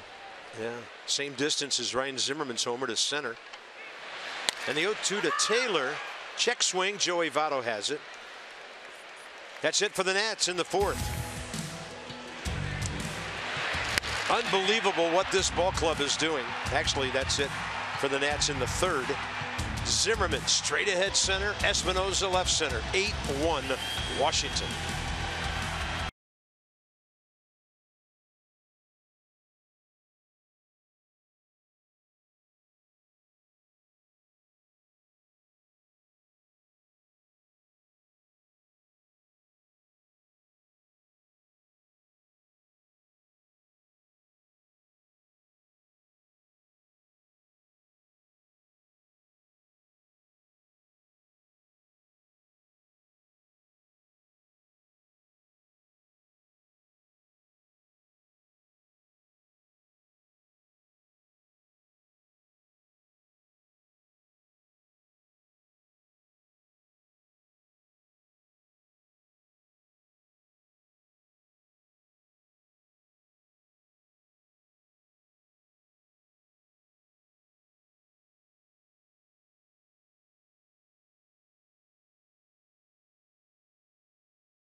For hybrid, all-wheel drive, and unexpected performance. Visit buyatoyota.com tonight. Line score kind of speaks for itself right now. So the other taking care of business side of things is Gio Gonzalez. Danny, little doff of the cap as he goes out to play short. Now he's running over on the shift. So Danny is at his most home runs in quite a few years. 4, in fact. He hit 17 in 2012, 21 the year before that. Look out, personal record. Here's Jay Bruce. Probably the biggest sequence of the game so far for Gio Gonzalez. Bases loaded, nobody out, top of the first, and he gets a dangerous hitter to bounce into a 4-6-3. Now, it might be an interesting thing Saturday or Sunday to talk to maybe some of the Reds players, even Jim Riggleman, Brian Price, since the Reds just played the Cubs, what they think about the two teams back to back and who they think is better, and try to get an honest opinion from them.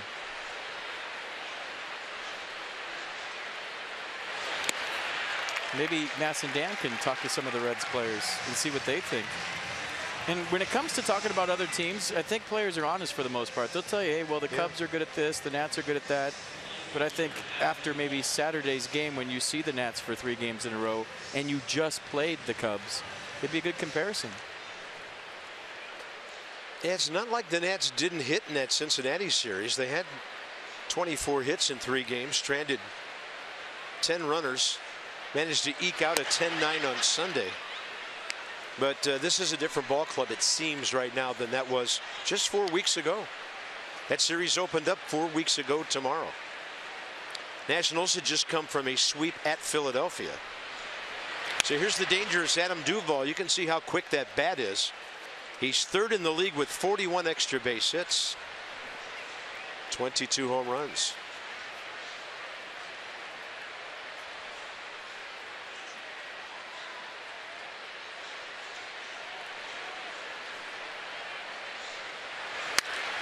How to play right side. He was part of the Mike Leake deal at the trading deadline last year that sent Leake to the Giants.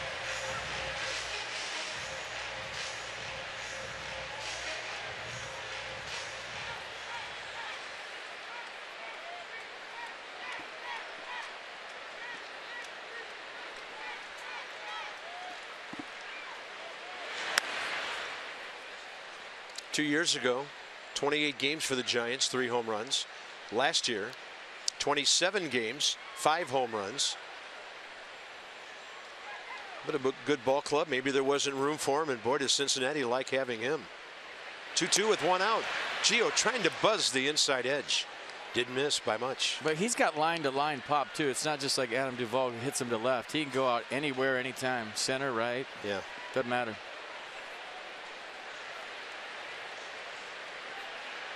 Payoff pitch with 1 out. Got him looking. Gio Gonzalez goes to the outer half. And right now it's a strikeout fest for Gio. That is 4 in a row and 5 out of 7. Yeah, well-placed fastball. Maybe got him thinking about the fastball in on pitch number 5 that just missed. So as a hitter, you're thinking, oh, he's going to double up in there. And then he goes to the outer half and locks him up. Watch the shoulder kind of leak. He's thinking in. And it was away, and he couldn't pull the trigger. Nissan Pitch Track showing the first of those. Swing and a miss. A. Eugenio Suarez.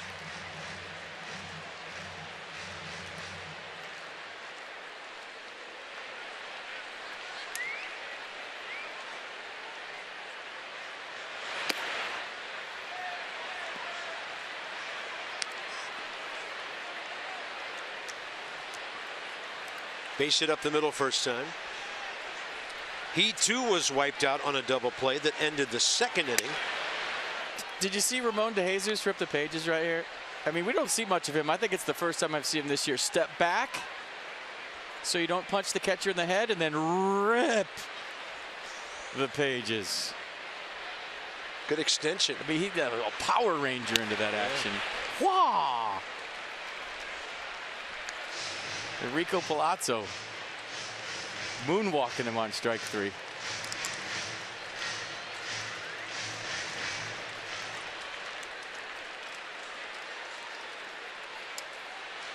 Two outs in the 4th. Gio Gonzalez has struck out 5 batters in a row. That's 3. Yeah. The outs are coming so quickly he thought he needed another one. So he's going to cover his face on the way to the dugout, but they're not covering his breaking ball right now.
race.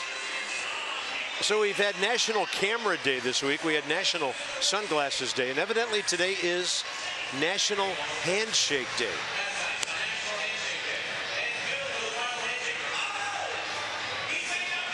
Keep an eye out for July 14th. It's National Nude Day. That should be an interesting president's National race. what? Nude Day. Oh boy. Should be an interesting president's race. I think we'll be on the break, and that's a good thing. Beautiful night here at the ballpark. Scoreboard looking great. Not only because Jason Worth's picture is up there, but it's 8-1 Washington with Worth, Murphy, and Ramos coming up. Bottom of the 4th inning. Right-hander Josh Smith. Jason sees him for the first time.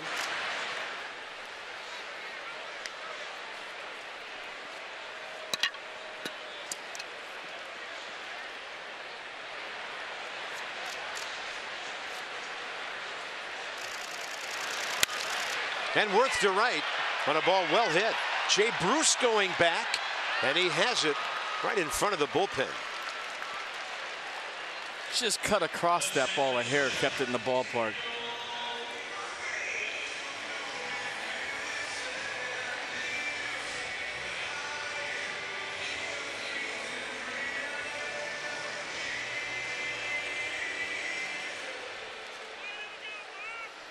Foul out to third, ground ball to second. Shift on.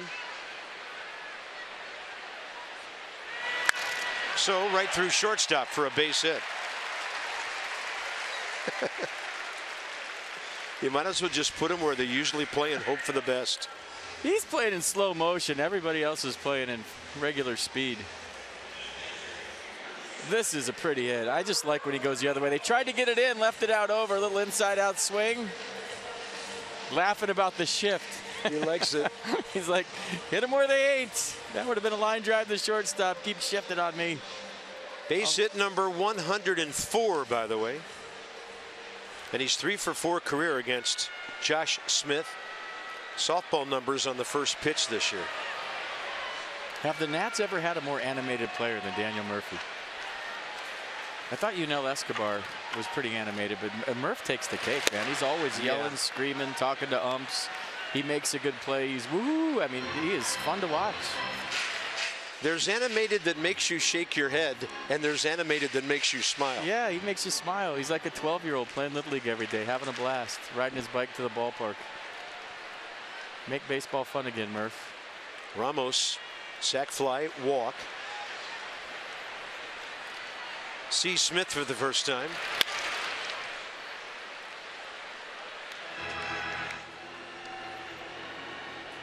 From behind some Buffaloes in left field. Yeah, check, hat check.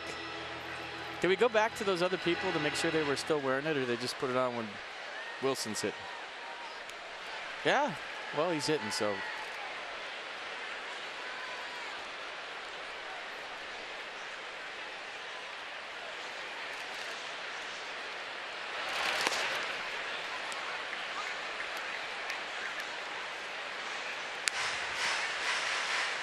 Count of 1-2. They got theirs on.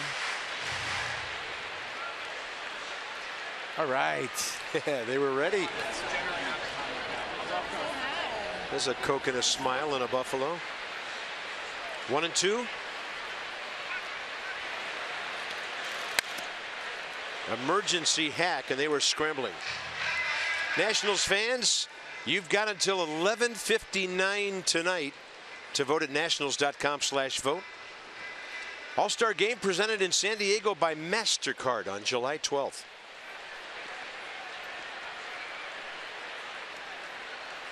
Bryce says, you better. Ramos works the count back even, 2-2.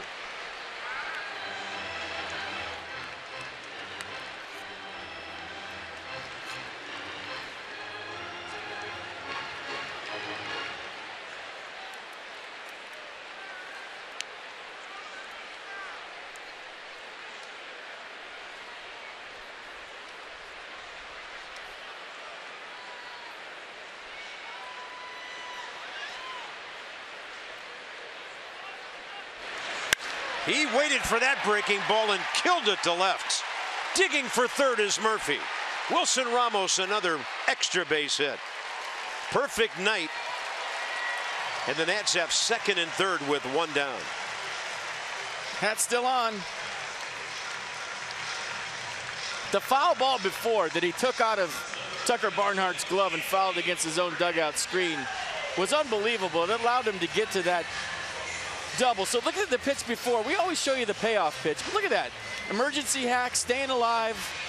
And then you get this pitch, a little more out over the plate, a little more, I don't know, able to get the barrel to the ball, and just a lot of people can't do that. They can't foul off that pitch to get to the next pitch, to get the double. Wilson Ramos is an all-star. Vote for him right now. Here's Rendon. The contact he's making still on is downright delightful for Nats fans and scary for opposing pitchers. He definitely has the loudest bat. Rendon has walked twice, scored twice.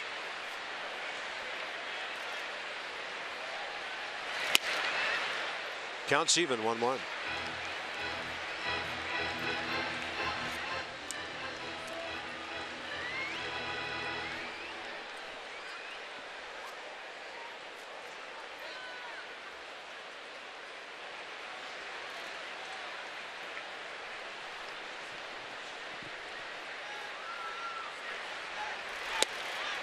Throw in behind at second, but it was off to the right side of the bag.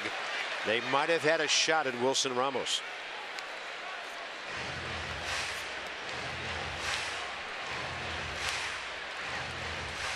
Tucker Barnhart went buffalo hunting. Yeah, and with that ball hopping to Brandon Phillips, he had to make sure that thing didn't go into center field. So with Zimmerman waiting, Rendon in there, two aboard, infield in. Lots happening in the fourth inning.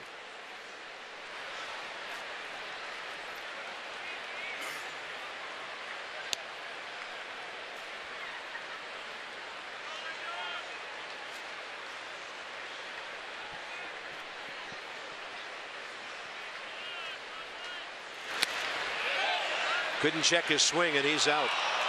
Breaking ball from one side of the plate to the other. And with two outs, it'll be up to Ryan Zimmerman. When you have insight, you know how to handle your finances with confidence. It's brought to you by PNC Bank. For the achiever and you, keep this name in the back of your head, or maybe not all the way back there. Another outstanding prospect. First AAA start. A run, 3 hits. Struck out 4, passed 4. But Ronaldo Lopez is now a AAA pitcher. A big fastball supposedly moves all over the place.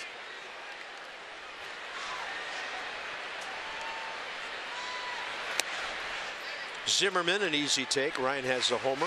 Good for 3 runs, a single, and 2 runs scored. So the Nats 500 tonight with runners in scoring position.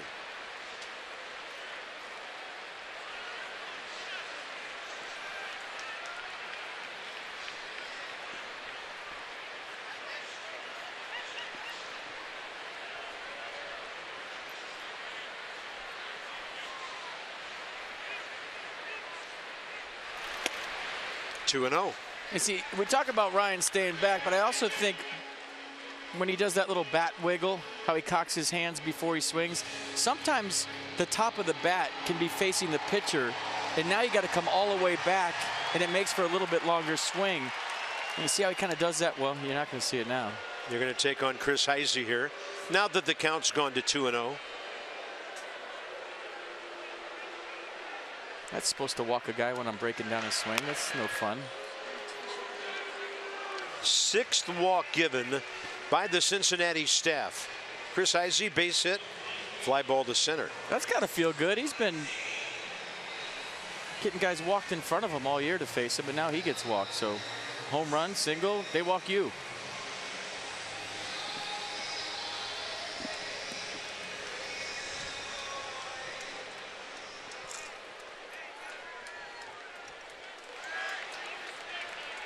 Bases loaded again.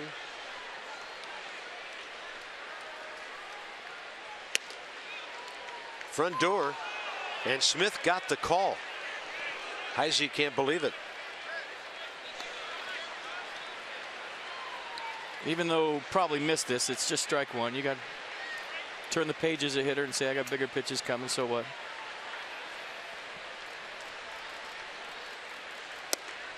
Fastball whistles up and in.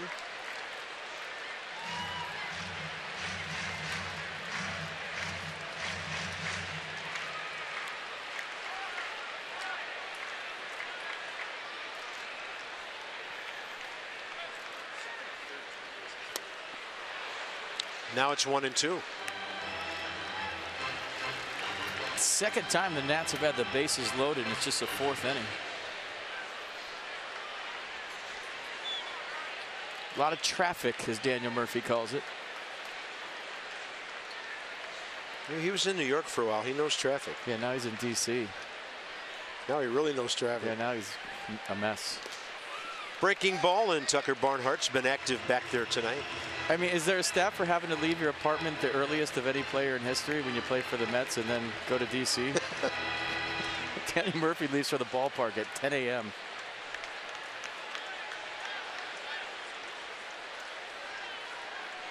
I don't think he'll be vacationing in Rome anytime soon. 2-2.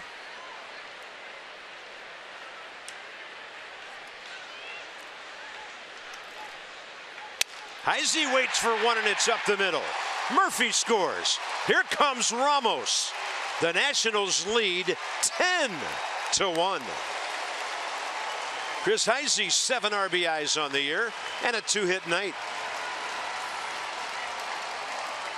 2-hit night, 3-bat night. Bat dies a hero again for Chris Heisey, and he'll take it. This time, a couple of RBIs attached to it. So first time up a base hit. Gets a slider right here and right back up the middle off the end. You heard the crack of the bat. So a broken bat single up the middle, and the bench is doing it again, folks. How about Dusty Baker's bench in the production this year? Unbelievable.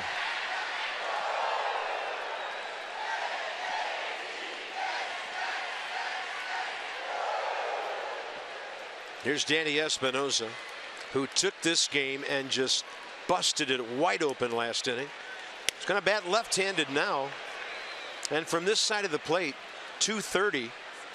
He's up around 240 from the right side. And he's never homered from both sides, and you're not a switch hitter until you do it. From one who did, right? Got lucky one night.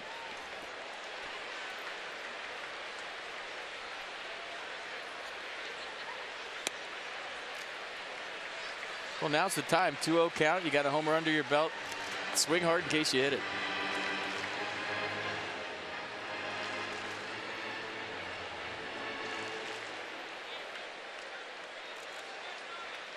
Well, they walked Zimmerman to get to Heisey. He made the Reds pay.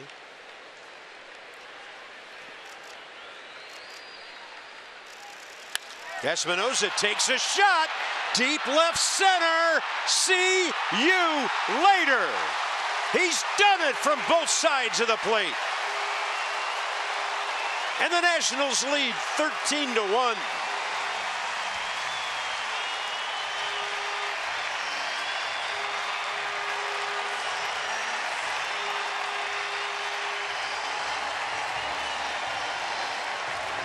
See you later.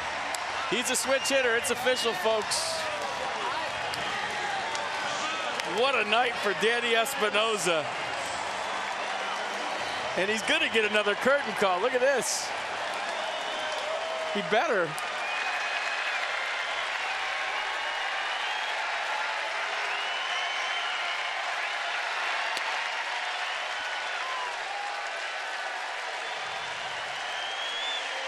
They want him. There he is.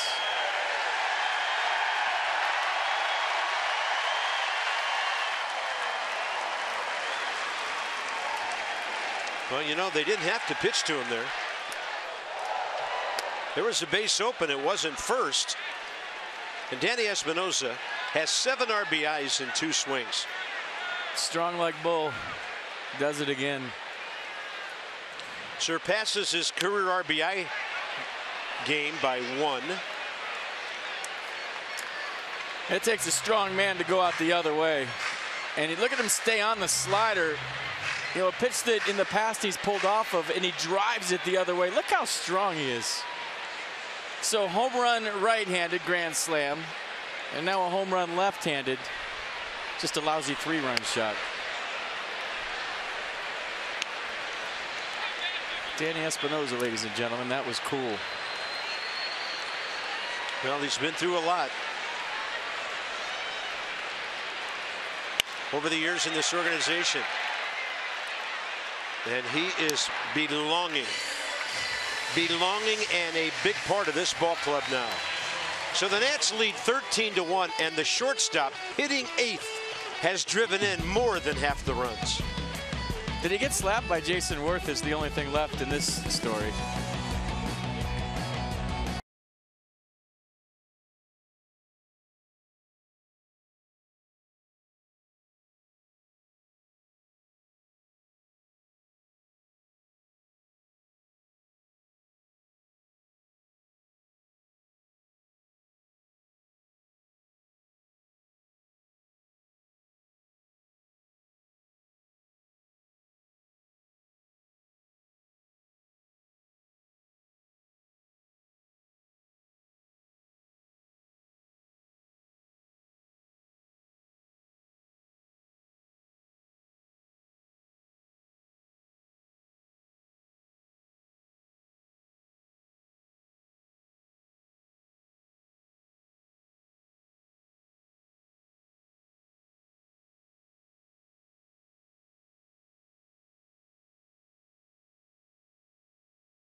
Numbers and statistics pile up.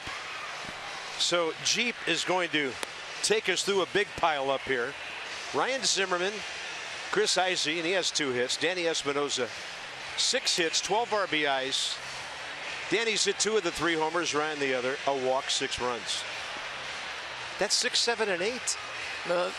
Those are guys that would be hitting in different slots on different teams, though. Good call. Especially Zim and Espinosa. Chris Izey just keeps doing what he does off the bench. He's been so valuable. And by the way, it's only the 5th inning, so who knows what might lie ahead.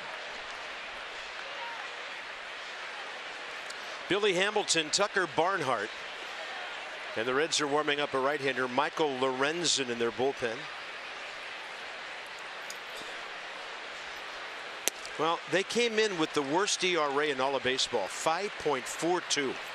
Higher than anybody in the American League, higher than the Colorado Rockies.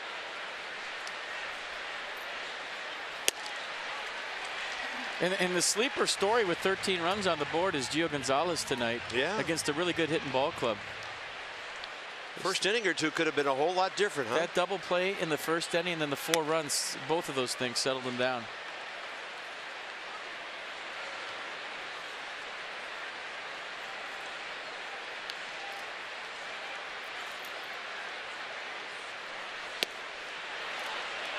Trying to get that curveball to come back in.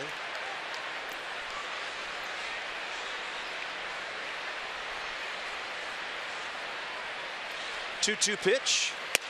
Billy Hamilton takes it outside.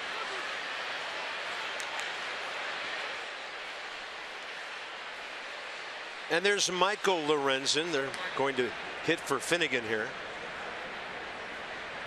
Pardon me, for Smith in relief of Finnegan. And then Gio comes out and walks Billy Hamilton. So Gio last inning struck out the side. The inning before, all 3 outs were strikeouts. He walked Zach Cozart. So 6 of the last 7 before that Billy Hamilton walk were via the strikeout. So all of a sudden Gio relaxing a little bit, doing his thing. And forgot how many outs there were, but that's okay. That happens. I like that. That means he's focused, ultra focused. He's thinking about one pitch at a time, not how many outs there are. Yeah, let everybody else count to 3. Exactly. Tucker Barnhart, double play ball himself, 4-6-3, first time. Nationals have turned 76 double plays. 2-0.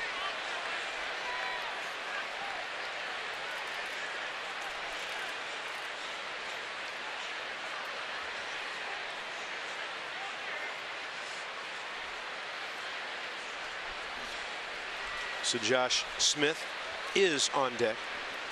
Footnote on Danny Espinosa's RBIs, the most since Josh Willingham's 2 Grand Slam game at Milwaukee 6 years ago. Pardon me, 7 years ago. He had 8 RBIs in that game. I mean, he's still got 2 or 3 at-bats left. Who knows? Yeah. Look out, Josh. Maybe watching from northern Alabama tonight. Probably hitting the 6th and probably hitting the 8th. 2-1 now. And if he hits in the 9th, we are going to be here a while. He's not hitting in the 9th. He's not hitting in the 9th. Think lucky. I've been thinking lucky all night. You'd be making green lights by then. I'm calling every home run, man. I'm right with Dusty tonight. I'm thinking lucky.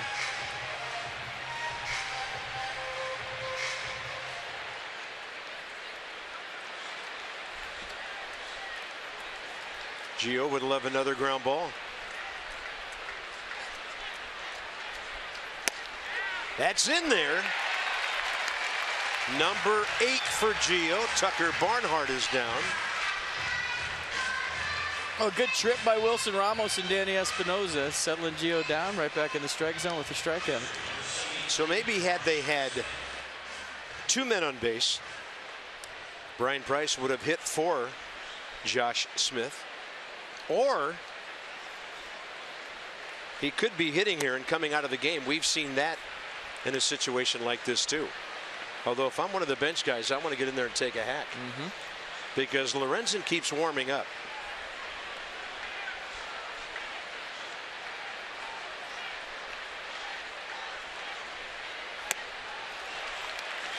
You know, Joe Madden has all those T-shirts. Dusty should have one that says "Think Lucky."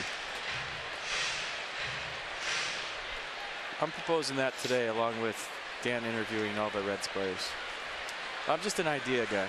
Think lucky. You'd buy it, wouldn't you? I would. I'd wear it everywhere too. I have so many T-shirts.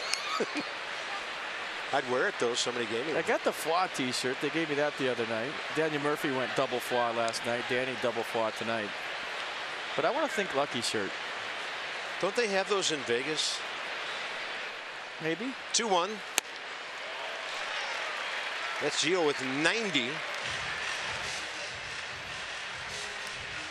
think that T-shirt could apply in a lot of areas of life.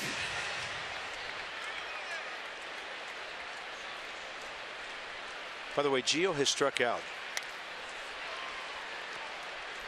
6 batters the second time around the order tonight.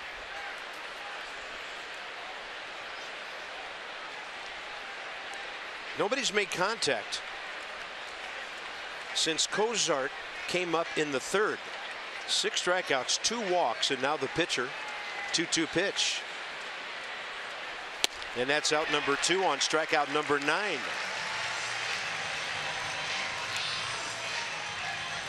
I'm not sure I've seen that in a while.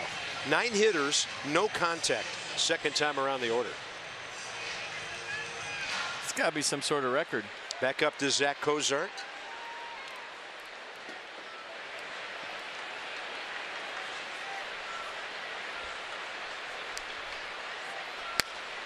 Danny Espinosa, the first Washington National to homer from both sides of the plate in a ball game. FP, one of the Expos to have done it. 5 of them did it.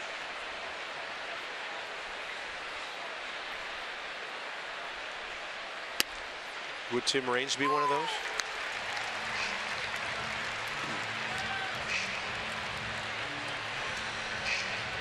Jeff Blum, Brett Barbary, and Jose Vidro the others. And he became a Nat, of course. It's an exclusive club, Bob. We can't let you in. Yeah, just 5 guys. We have a secret handshake. You guys get together every once in a while? Secret handshake.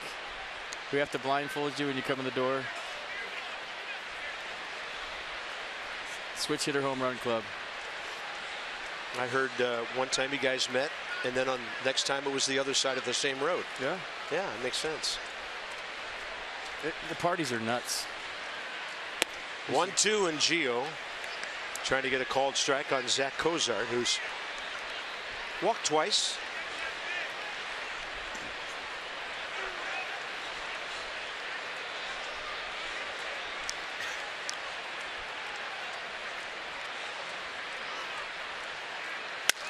And this one out to short.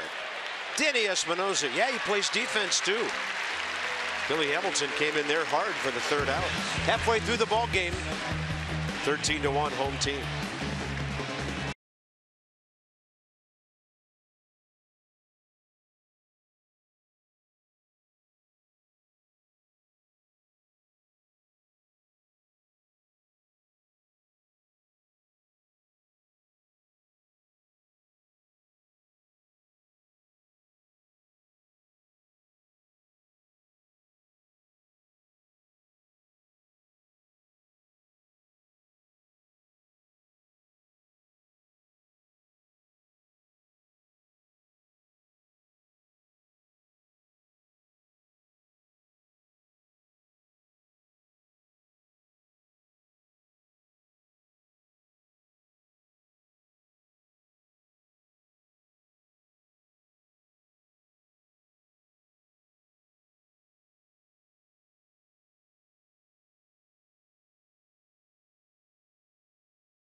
And as it does shake out, yeah, they did bat Josh Smith. And then Michael Lorenzen will come into relief for the Reds. It'll be their 3rd pitcher. They're going to go through some arms on the first night of a 4-game series here in D.C. Michael Lorenzen, 24 years of age, from Anaheim. Went to Cal State Fullerton. And for the Reds this year, 3rd appearance, 5 hits, 3 runs in just 3 innings. So a 9 ERA. He appeared in 27 games, made 21 starts, and went 4-9 for Cincinnati last year. Serious guns for a pitcher, too. You don't see that very often. Fastball 98, maybe that explains it. Slider 88, cutter 94. And guns 18 inches? I don't know. Look at this. His right arm's way bigger than his left arm, too, by the way. You see that in tennis, but I don't know that you notice it that often with a pitcher. Look at that. This guy's jacked. Gonna get done stretching here.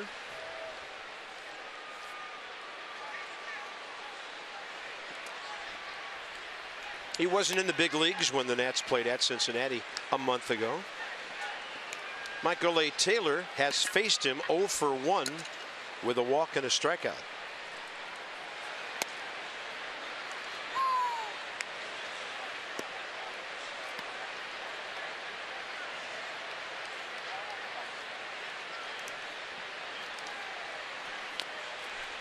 Straight down goes that hook.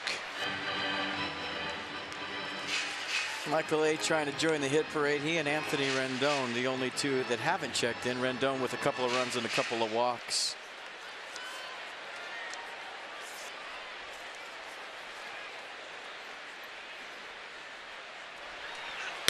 Fastball right side. 99. All right.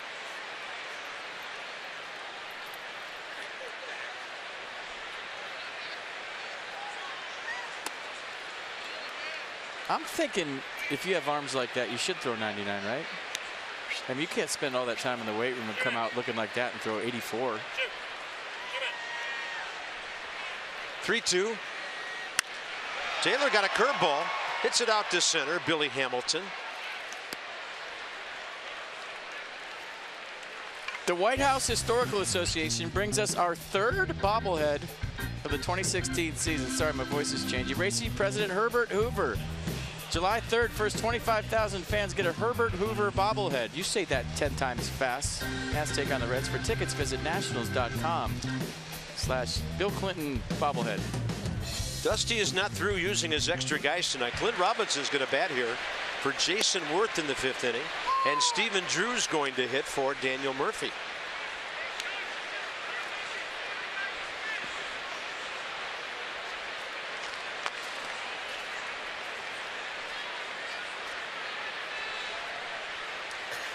Dusty takes care of his horses, doesn't he? That's why guys love playing for him.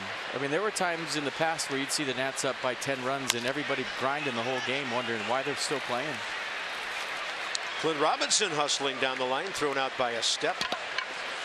You know, these guys that grind every day, he tells them when they have days off. He gets them out of games when he can. You know, these days don't come around too often in the major leagues where you have a 12-run lead after 4 innings, so just takes care of his guys.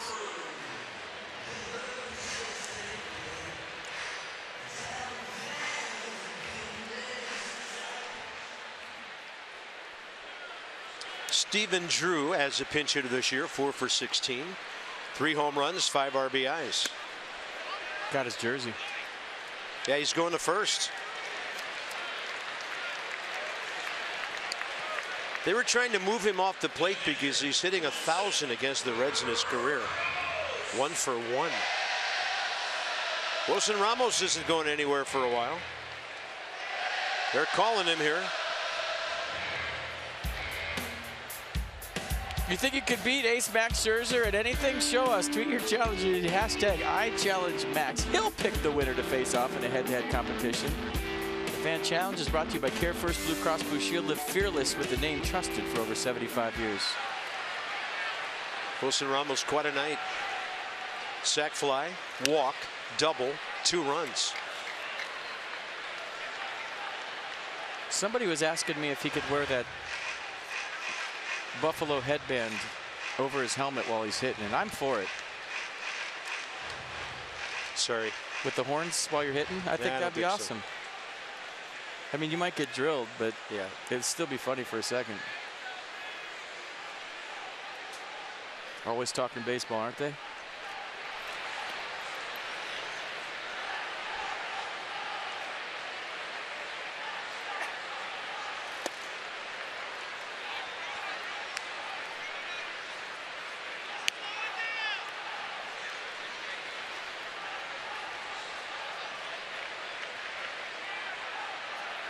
And here's some chance of let's go Buffalo.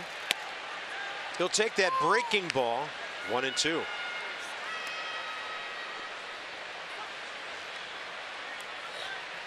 Lorenzen was a first-round pick by the Reds just 3 years ago. 38th overall player taken. And a 1-2. Tucker Barnhart, Drew Storen's old high school teammate, has been all over the batter's box tonight. See, that's the helmet I'm talking about right there. You see that? He should go up to the plate with that on once, even with the baseballs on the horns. Just once, just for fun. I think they'd agree. I think he'd be ejected. No. Warned, at least. Swing and a miss. They finally got him out. The Nats strand only their 3rd runner of the night. They've scored 13, and now it's Gio in focus again for the 6th.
Game summary is brought to you by Cox's new Contour. Get right to the good stuff. The good stuff has been the offense tonight and Gio Gonzalez. Ryan Zimmerman loosened everybody up with a 3-run shot. Then Danny did his thing.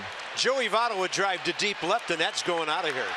Wow, opposite field, over the bullpen, into the seats. Joey Votto, 14th of the year.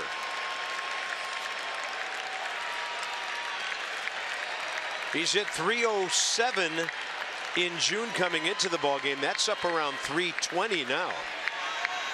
That's his 14th career home run against the Nats, 3rd against Gio. That was a wow home run. That was like a right-handed pull hitter.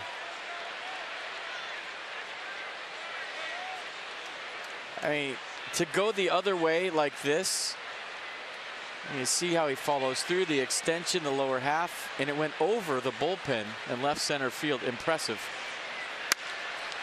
Well, there's Brandon Phillips with a rocket to right. Next up, Jay Bruce, and then Adam Duvall.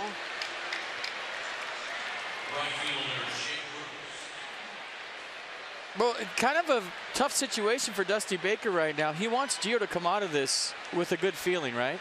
But with a lead like they have, you don't want to go to your bullpen in the 6th inning. So it's up to Gio to bear down now and refocus with that big lead. So Drew at second, Clint Robinson left field. Here's Jay Bruce. He's 0 for 2. They're going up hacking, and that's 3 hits in a row. This will send Phillips to at least 3rd. Bruce to 2nd. Billy Hatcher will hold Brandon Phillips, and next up is Adam Duvall. So the Reds throwing caution to the wind, and they're up there hacking big time. Mike Maddox is going to call a timeout here.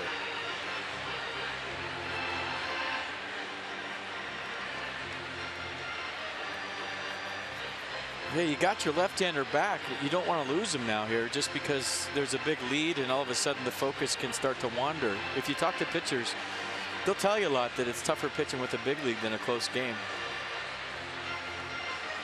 From a mental standpoint, you know, having to bear down, pretend like it's a close game, concentrate on every pitch.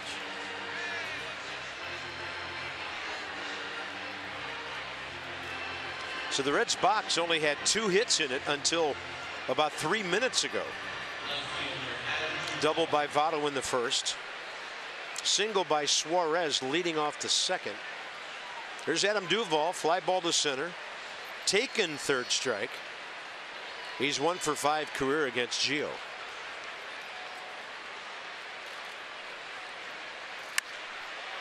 So with the fact the Reds are up there swinging, Gio had him way out ahead with the breaking ball.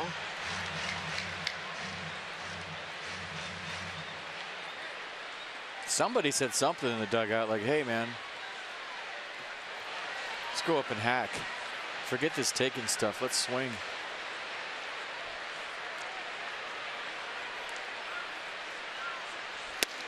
There's a good heater. And with the emergence of Adam Duvall, the Reds 2, 3, 4, 5, just about as dangerous as any quartet in baseball. These guys can hack. 3 veterans and 1 newcomer who's really burst on the scene here. 0-2 pitch. Gio on a breaking ball. Phillips will score. Danny Espinosa throws out Adam Duvall, and now it's 13-3.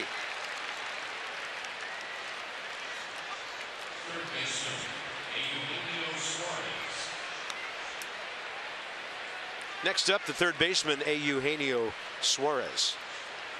Runner at 3rd, 1 out.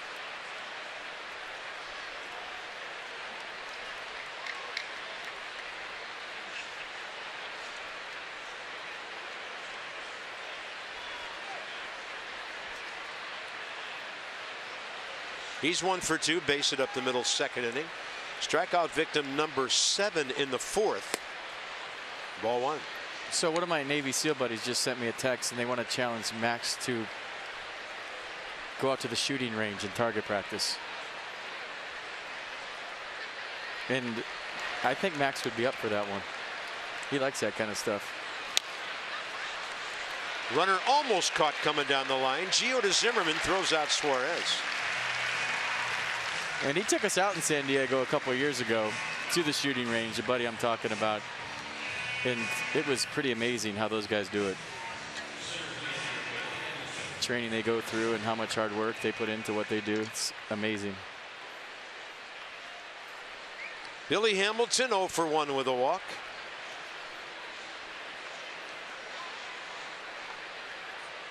Well, whoever wins that thing and gets to challenge Max is in for the matchup of their life, no matter what.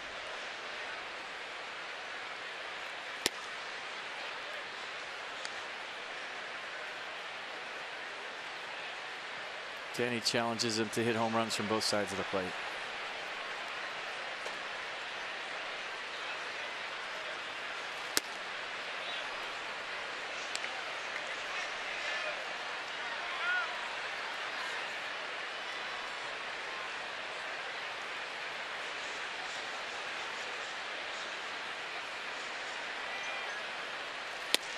Ball 3.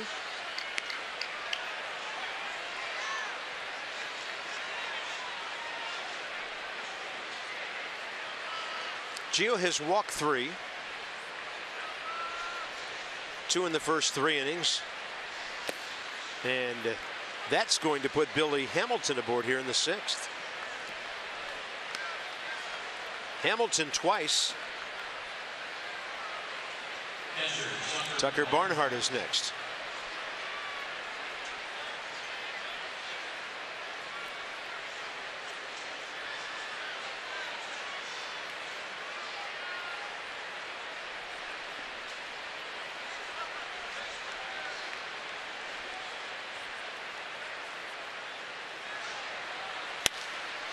This ball hit well to left, and Clint Robinson's going to take it on a hop.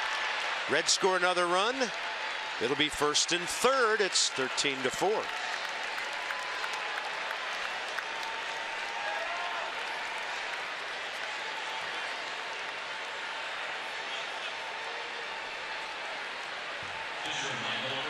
They're going to leave in Lorenzen to hit here.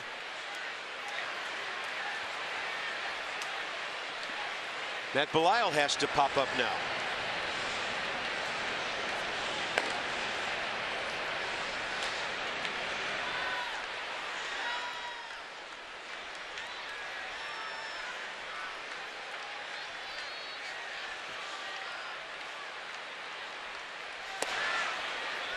And a strike.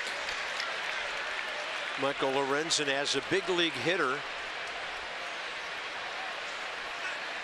9 hits in 38 at-bats with 4 RBIs.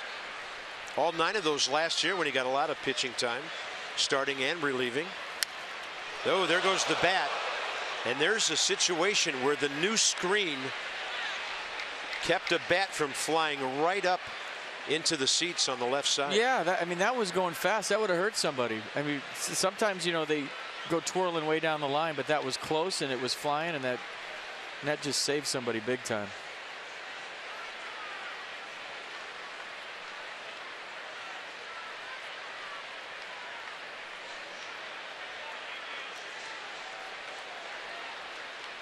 Oh, 2 from Gio. Throws a curveball in the dirt, blocked by Wilson Ramos. If you just tuned in, would you think Michael Lorenzen's a pitcher? The way he looks standing in the batter's box? No way. You're thinking, oh, that's the 3rd hitter for the Reds. Yeah.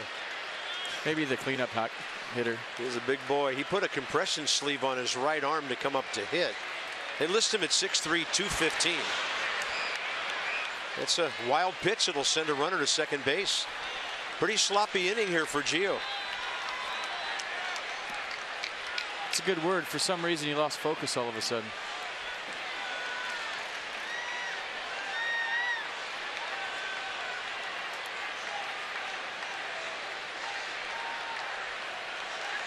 This is the 8th man to bat. 4 hits, a walk, a wild pitch. Dusty wants his team back in the dugout. You could see Gio read his lips. He said, come on, 1 pitch away, let's go. And the fans trying to help him.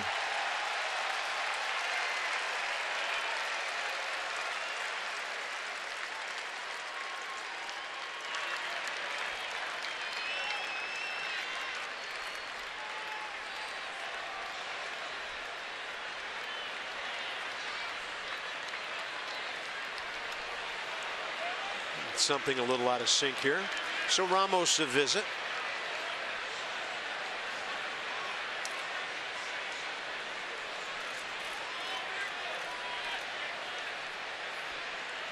And because this has been such a long inning, a bunch of the guys who did damage early here in the 6th will be batting again next frame.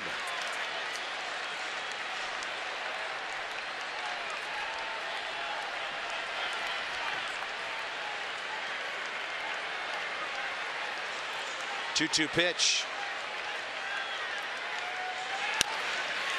He's getting his licks. He got a good swing, a real good swing. For a guy that hasn't hit yet this year.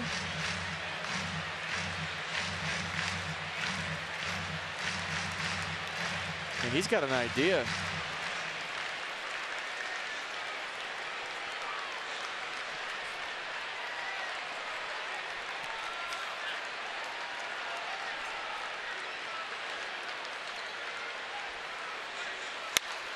In the air to right. Chris Heisey. Reds will leave a couple, but they score 3. And we go to the bottom of the 6th. It's now 13-4.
Summit at the Sands. It's Nats Park and it's Rat Pack Night, July 2nd.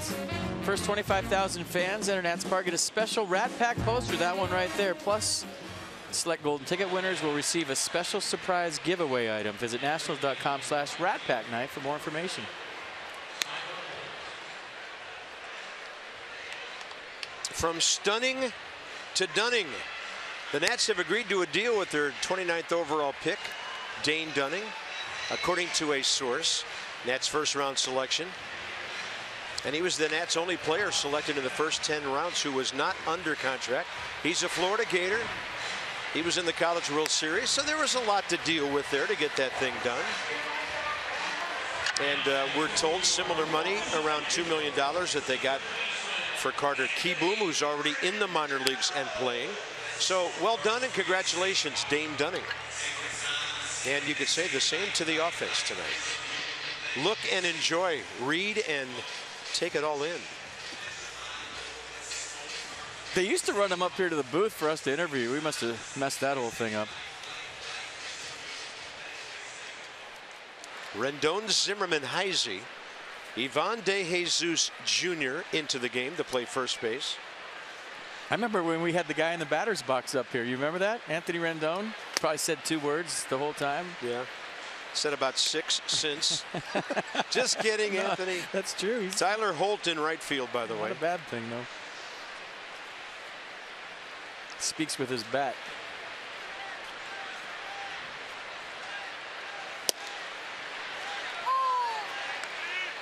Wasn't it Goodwin and Rendon up here both one night? I know we had Matt Perk up here. Yeah. Yeah, I think Anthony came up. We had Lucas when he signed.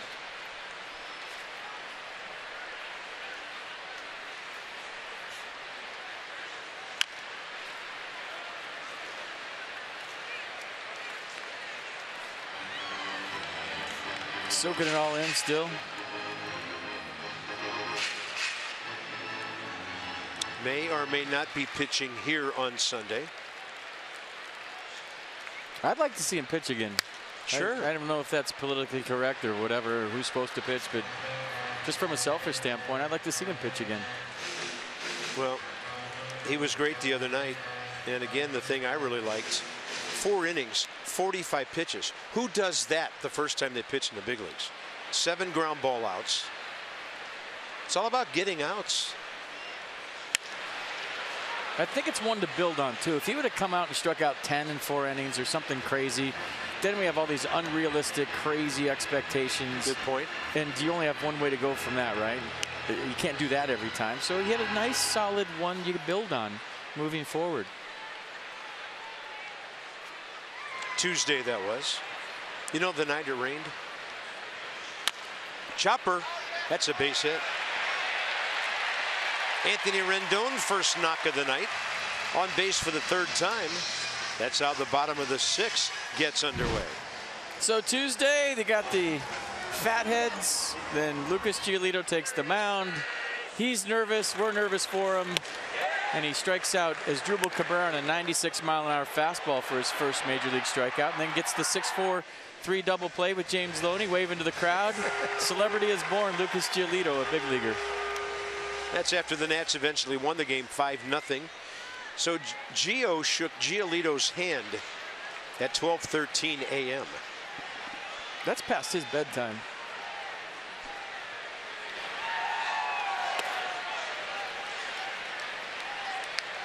Ryan Zimmerman, 3 runs tonight, 3 driven in with a first inning homer. Then he added a single in the 3rd. Intentionally walked in the 4th. 0 for 2 against Lorenzen with a base on balls.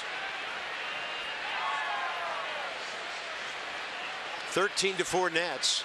Kind of interesting. They've only out hit the Reds 10-6. But there were a lot of walks. That's a double play ball right to the bag for the casual Brandon Phillips, who can really play some second base. 2 outs. That was pretty smooth, I'm not gonna lie.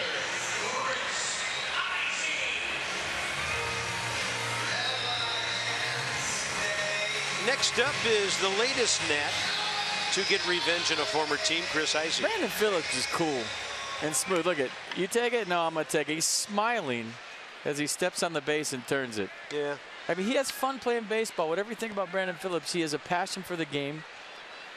He's got 4 gold gloves, and he enjoys himself, even behind 13-4. I like to see that. Yeah.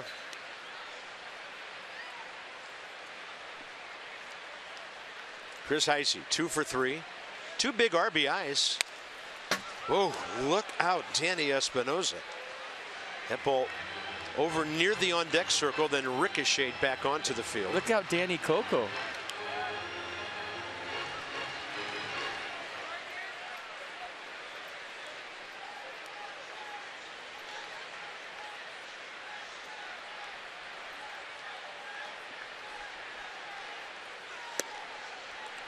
I mean, if the Nats don't get that 2-run single by Heisey, who knows what happens after that? And Espinosa drove in 3 to make it a 5-run lead, or 5-run inning.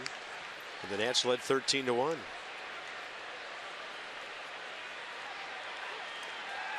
Chris Heisey, 15 hits on the year. And that's it for the 6th inning. Gio back to work. Matt Belisle continues to warm up.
Up big here over the Reds. We've mentioned in the past, Dusty Baker sets a goal for his ball clubs where he wants them to win 15 games a month, and he does that with the big picture in mind, because 15 wins a month averages out to 90 wins on the season. That'll put you in a good place, but he also does it with a smaller picture in mind, because he likes his team to kind of set short-term goals to break up the season a little bit. And after posting 16 wins in April and in May, tonight would mark win number 16 in June as well. And guys, that's even with that 7-game losing streak that the Nationals had on their last road trip. So even with a tough spell, they're set to post 16 wins for the 3rd straight month. Dusty Baker has to like that. And believe me, some of his players are keeping tabs on that 15 wins a month thing as well.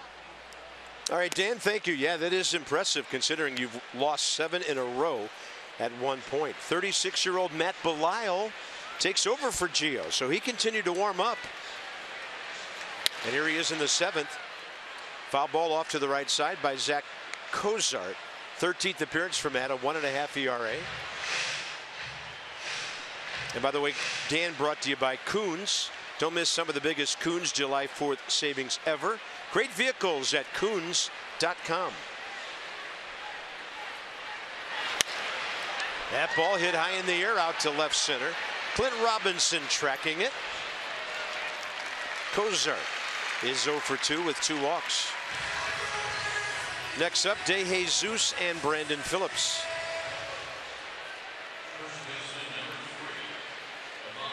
So who gets the calls here? We got a couple of DeJesuses. Ramon, the umpire, and Ivan. Yeah. You think he gets, like, hate to see him get into an argument. Preferential treatment right here for the same name? He doesn't have to swing. 4-pitch walk.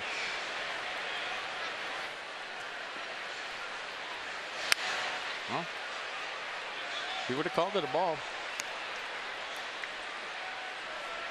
206 for DeJesus Jr.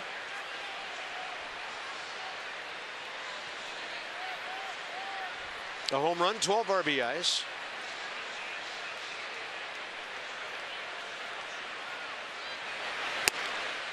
He's up there to Hack. Yep.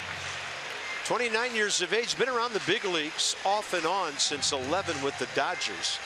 Stops in Boston, and with the Reds last year he hit 244. His dad Ivan, an outstanding big league infielder. Wow, he had 15 years in the big leagues. That ball just kind of guided to the right side. Belisle did a nice job of getting over there and then giving himself an angle running up the line to get that throw from Zimmerman. 2 outs. Our buddies, the Potomac Nationals, are back on the road, but they'll be back on Independence Day for an 8-game patriotic homestand. Food, fireworks, and fun on the 4th.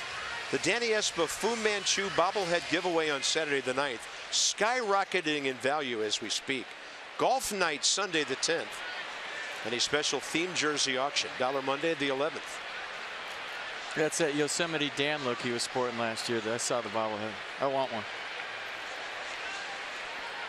Brandon Phillips, 2 for 5 career against Matt Belisle. So the latest Red to face some ex-teammates here is Matt.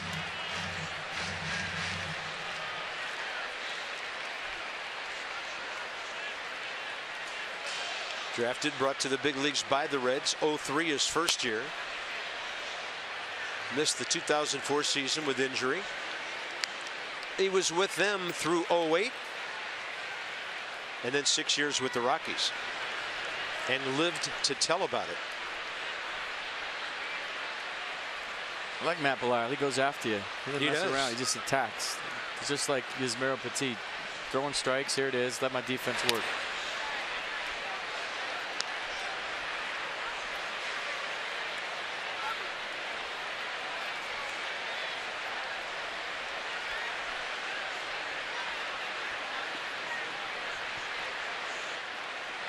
One ball and 2 strikes. Phillips jammed, and he inside outs the ball, out of play right side.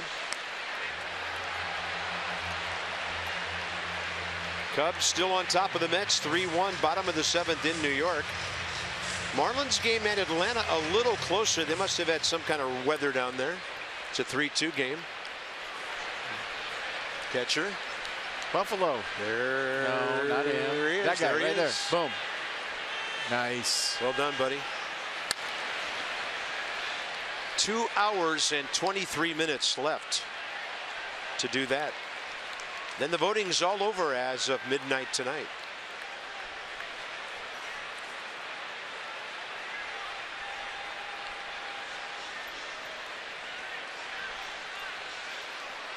Oh. Phillips just guiding one to right field. His second straight hit. Brandon Phillips on base for the third time. That'll bring in Tyler Holt, the right fielder. You'd think in DC we'd know how to stuff a ballot box or two. There you go. Don't change your selections, just press enter. Or at least hack into a computer and fill it up like Kansas City did last year. I think they did. Tyler Holt, 27-year-old outfielder. Didn't they find out they were doing that and they had to change the voting? Yeah, they had to make last some year? adjustments. Yeah. They were trying to do what those crazy Reds fans did. I think that was back in the 50s when they had the whole starting National League team. Well, in the 70s, they deserved it. Yeah.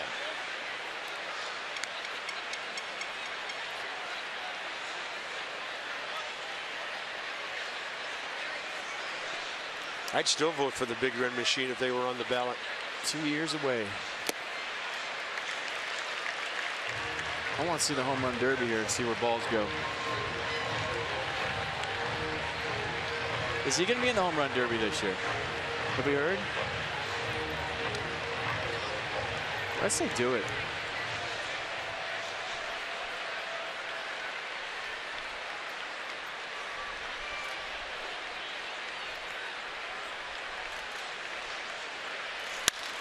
That ball cranked up the middle by Tyler Holt. The Reds have 6 hits in the last 2 innings.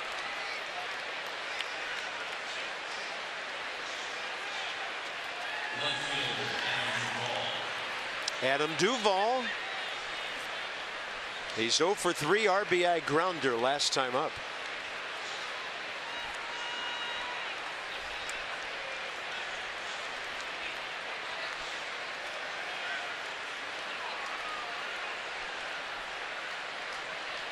You can make this a little scary with one swing, just saying.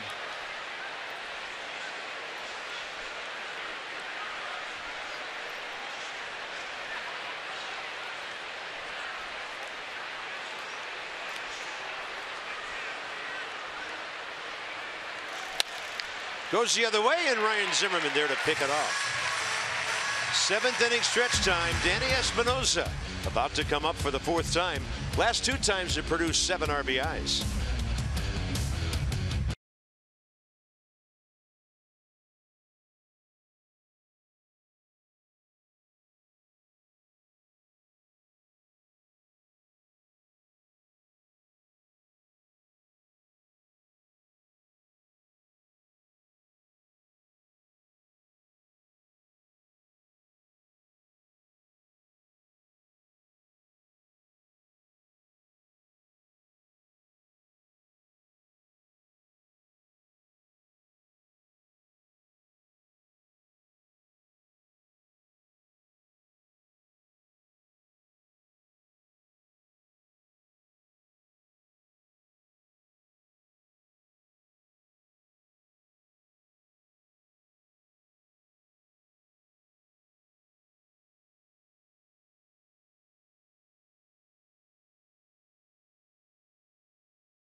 Bottom of the 7th, here he is, Danny Espinosa.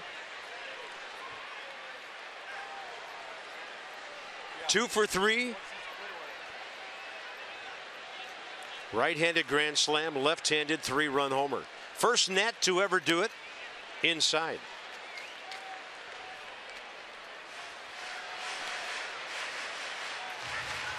Oh, look at Chris Spire with 8 RBIs back in '82. And the most by a number 8 hitter.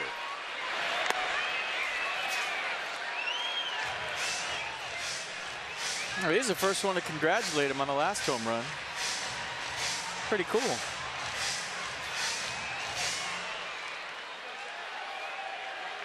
(2-0) again. Off the pitcher. Lorenzen keeps it close and makes a very good play to throw out Danny Espinosa. That hurt. Kid showing some poise on that. That was 106 miles an hour off his leg. Danny Espinosa's barreling up everything. Where did it get him? Pretty good play, right? Staying with it, even saying, hey, I got this, stay right where you're at. And he still got Danny Espinosa. Gutty play by the Reds pitcher. Brian Price has to be liking that with his ball club down by a lot. Well, let's check out the Taters in case you missed it. Danny Espinosa with 1 grand slam. It was in 2010, so add 2 grand slams to his career total. There it is. There's 4 RBI. Curtain call. Then left-handed, joining the elite club only known to a few lucky souls. And the second curtain call of the night. I think that's the coolest stat of the night. A 2 curtain call night. Who gets those? Here's Matt Belisle, 7 career hits, an .082 big league hitter. That's a good hack. All right, we got some relief pitchers swinging it tonight. Relief pitchers don't hit, by the way, only starters. They take batting practice every day. Relief pitchers don't.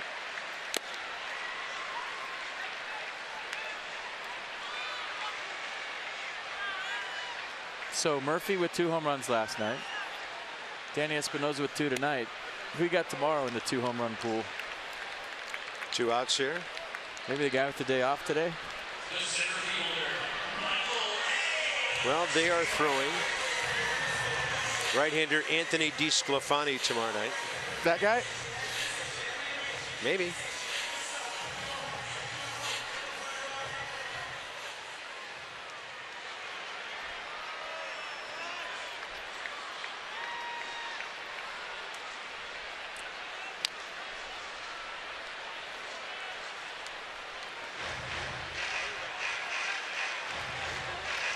Michael A. Taylor, a walk, a run in the first inning. 0 for 3 since.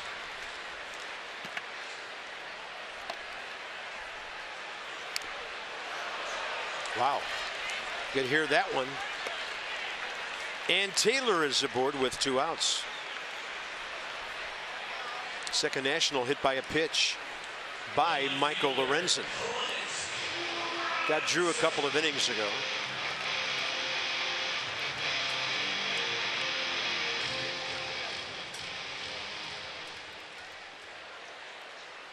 Clint Robinson ground ball to second after he came into the game in the 5th, giving Daniel Murphy the rest of the night off.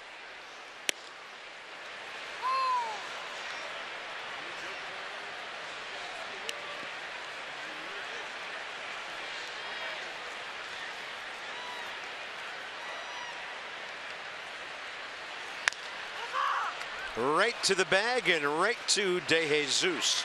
Nats are gone in the 7th. 6 outs to get the series off to a great start.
copyrighted telecast is presented by authority of the Washington Nationals and may not be reproduced or retransmitted in any form.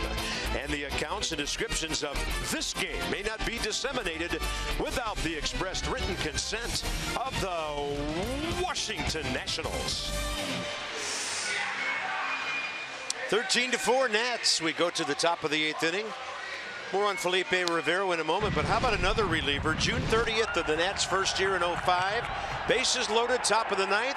Ryan Domit fly out to right field. 15th save in June, tying the Nationals closer record, which goes back to the Expos. Lee Smith and John Wetland had ever done it in a month.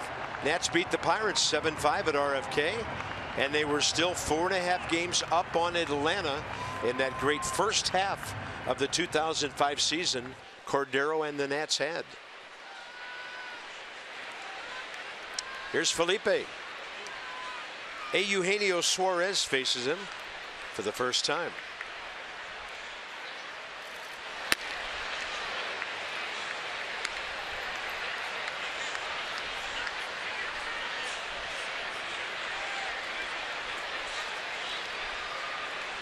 So another game where Dusty trying to get Felipe Rivero locked in so that he can use him in some higher leverage innings.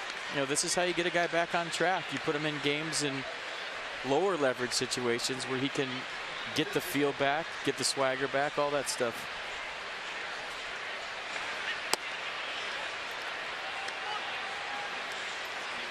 And as long as you can convey that to him, which I'm sure Dusty has, then you don't feel like you're in a mop-up duty role. Yeah. You know you're out there to get back to, you know, a 2-1 ball game in the 8th inning. Yeah, every appearance has a purpose, right? 3-1. But until you show the manager that you've fixed it, you're going to keep going out in these games until you lock in. 40 strikeouts, 11 walks in 34 innings. So the strikeouts, I mean, more than one per inning, but there have been times when Felipe has just walked too many guys. Like there, leading off an inning with a big lead. His hits given up per innings still under 1 per frame. Don't have to worry about that for the most part tomorrow night because that guy's pitching. Tanner Roark, 7 shutout innings at Milwaukee last time out. Tanner is 7-5 with a 2.95 ERA. Right-hander Anthony DeSclafani for the Reds. He's only made 2 starts because of an oblique that had him on the DL to start the season. But 2-0 with a 1.52 ERA. Now remember, we're an hour earlier tomorrow night because of the fireworks. Nats Extra 5:30. First pitch 6:05. Will you call me and remind me? I'm going to call you at please 4:45 and say, get over here and think lucky. If not, you're not going to make it. Oh, my goodness. Billy Hamilton, a strikeout and couple of walks. I'm going to be thinking that every time I stop at a red light. You can think of it driving up to the light. Like change, turns green. Think lucky. Boom, Yeah. worked. That only happens in those luxury car commercials. That was an 0-2 breaking ball that Felipe broke in way on the hands of Billy Hamilton. And then when you're going by one of those camera ticket things, you got to think lucky too. Yeah. Right up until you see the flash. You got to think power outage. And you're like, oh man, I forgot about that one.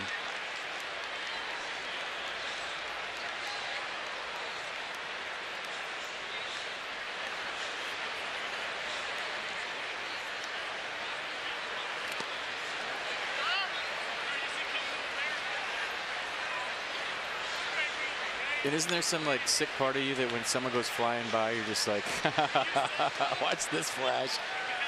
Yeah. Sorry. It's just how I think.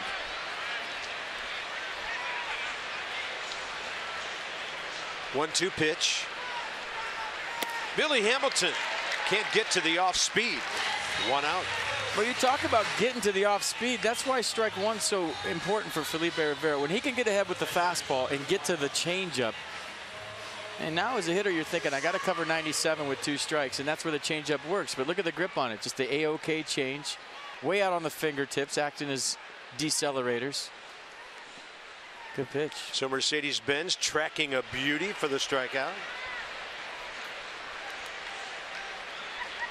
Here's Tucker Barnhart.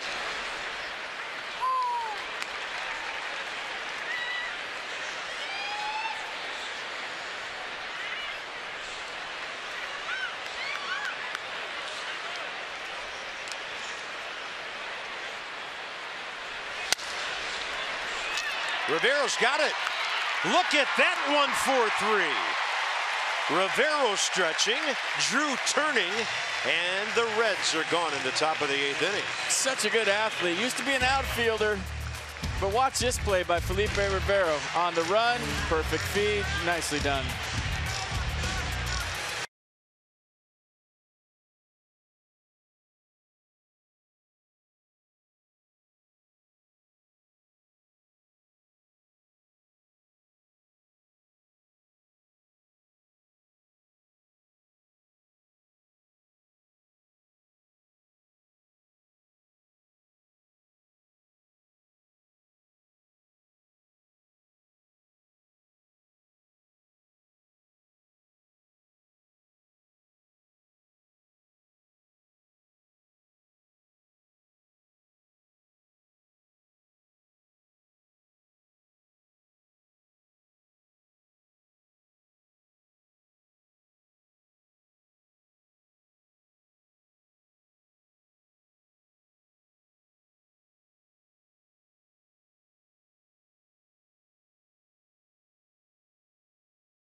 Brought to you by T-Mobile.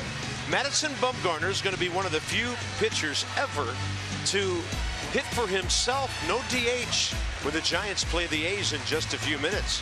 How about the Tribe? They go to Canada and keep on winning, 13 in a row. And Clayton Kershaw is now officially on the DL for the Dodgers. Big blow to them. They picked up Bud Norris from Atlanta, while the Marlins got a closer, Fernando Rodney, from the Padres. A.J. Ramos had been doing their closing down there. And, you know, that puts Miami in the mix here in the National League East and really for the whole playoff picture. Yeah, they got a lot better today. There's no doubt about it. A.J. Ramos was doing a nice job, but now he moves to the 8th inning, you'd think. And then, yeah, look out. We just saw him in San Diego, and he was real good. This is 30-year-old Blake Wood.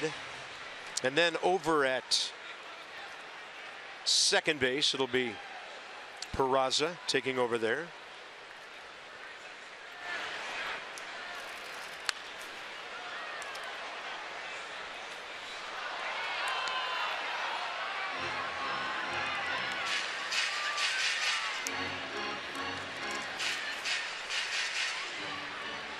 .36th appearance for Wood, 3.29 ERA, 36 Ks in 38 innings. Stephen Drew against him for the first time.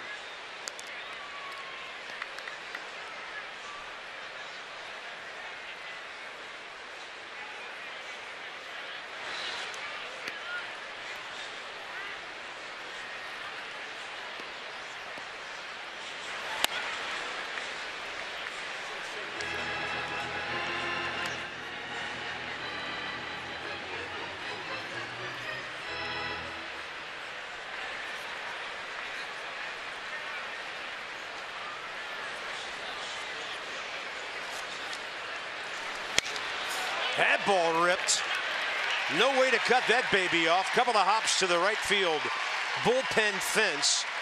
Strong throw back in from Tyler Holt, and Stephen Drew checks in now. He's been on base twice off the bench tonight.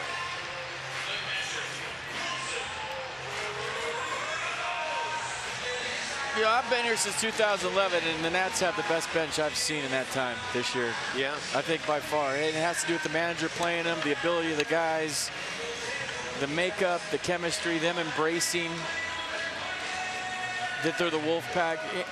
In my experiences in baseball, if bench guys embrace it and they make some nickname and love what they do, and they're not griping and complaining about playing more, and I should be, and this guy should be sitting on the bench, and I should be playing, and you just embrace that whole thing that, hey, we're the bench guys, and we're here to help whenever you need us, that's how you succeed doing that.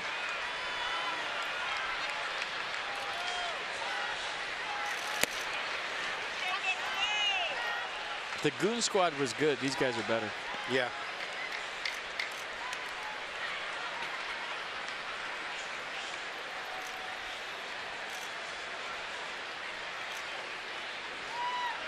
Wilson Ramos, another RBI tonight. 2 runs scored. 1 for 2 career against the right-hander Blake Wood. Previous big league time with Kansas City and Cleveland.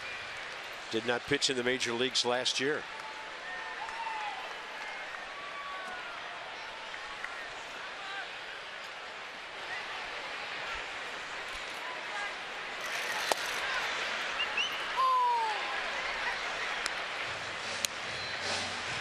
Nissan will check the bottom of the strike zone.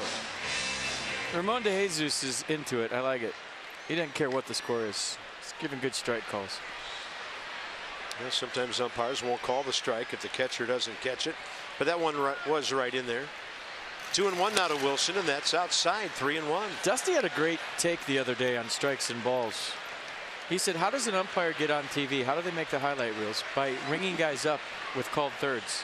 He goes, no umpire ever got on TV calling a ball. And I thought about that and I said, that's genius. I'd never thought of that. That's why they ring you up. He went as far as to say they practice in the mirror. They're called third strikes all the time, so that when you see them on TV, they got a cool third strike call. You know, stuff you don't think about. Dusty's so out of the box. But we all remember Tom Hallion on Steven Strasburg's debut night. He was ripping the pages, shooting the bow and arrow, doing gymnastics all simultaneously. And would you have remembered him if he said ball 4? Absolutely not. Nobody has a ball 4 call that makes the highlight reel. They just say it, ball. Take your base.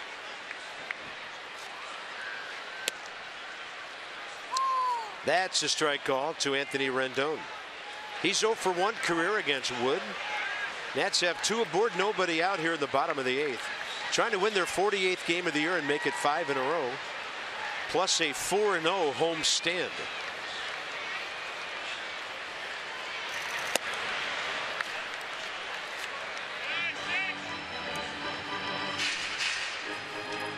Mets have jumped out ahead of the Cubs. It's 4-3. Top of the 8th at Citi Field. Marlins still trying to hold on. Still middle innings, though, in Atlanta, 3-2. Cubs bullpen's not locked down. Yeah, they've showed some humanity the last couple of weeks. I said that when we were in Chicago. If you look at their bullpen, it just doesn't jump out at you as one that, uh-oh, this game's over. And that's what scares you when you're thinking about the trade deadline. The Cubs, the Giants, and the Nats might be going after the same guy. Why is that a big deal? Well, it's going to raise the asking price. It's like 3 people bidding on the same house. Yeah. Swing and a miss. Rendon couldn't get that one. First out, 8th inning.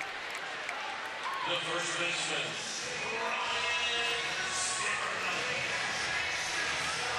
Well, let's see Ray recap some of this offense tonight. Good luck, buddy. Tune into the Nats Extra postgame show when this one's over. Johnny Holiday alongside. It's presented by W.B. Mason. I want to know if Ray agrees with me on Zimmerman keeping his head back and not drifting toward the pitch, if that's been the difference tonight. I'll be at Big Stick watching, Ray.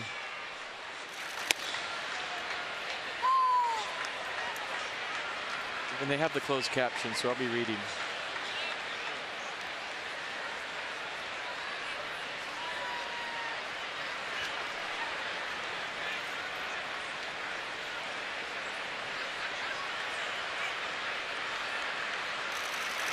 Zimmerman to right. It's going to push Tyler Holt back a bit. Tagging at second is Drew. Throw comes into second. Nats have runners at the corners now with 2 outs for Chris Heisey.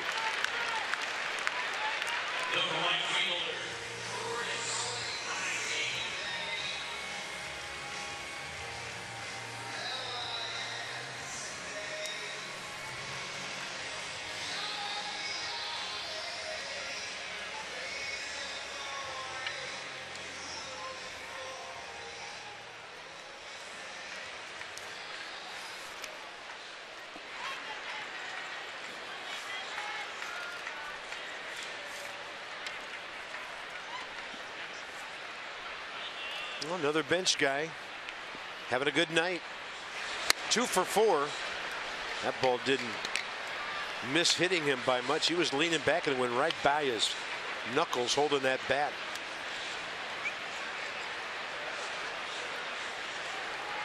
Nats have out hit the Reds just 11-9, but it's a 13-4 game. This is a fair ball from behind the bag. Long throw, Suarez. He does it well.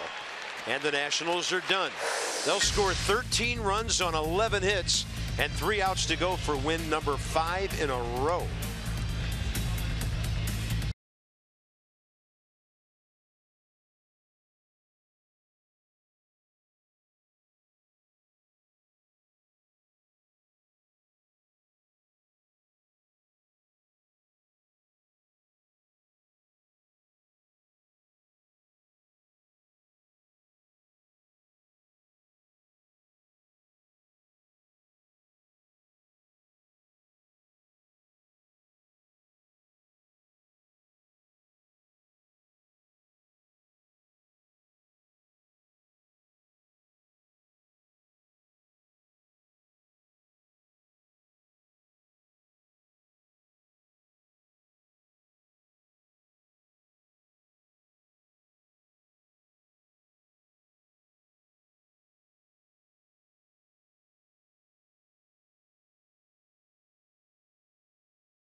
Baseball on Masson, brought to you by Airlines for America, where airplanes land, opportunity takes off. And by Navy Federal Credit Union, proudly serving the armed forces and their families for over 80 years. Federally insured by NCUA. Richie Scheinblum, an old-time slugger. Of course, the great Ted Williams managed the Senators. There's Mr. Killebrew. Pete Runnels, he was outstanding. But they put a door push sign over his card. Jim Kaat up at the top. Great names in baseball throughout the decades here in D.C. It's great to have Jim Kaat here a couple of weeks ago. It was. 3 outs to get. So Felipe Rivero, 12 pitches, 7 strikes, stays in there. First man he will face will be the now second baseman, Jose Peraza, who came in to give Brandon Phillips a breather.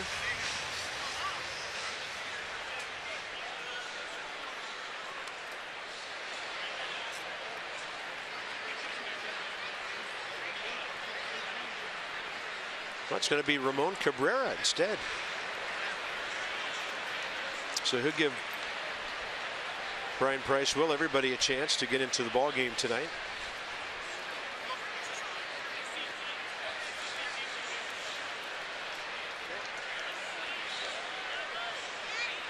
Ramon Cabrera, the catcher.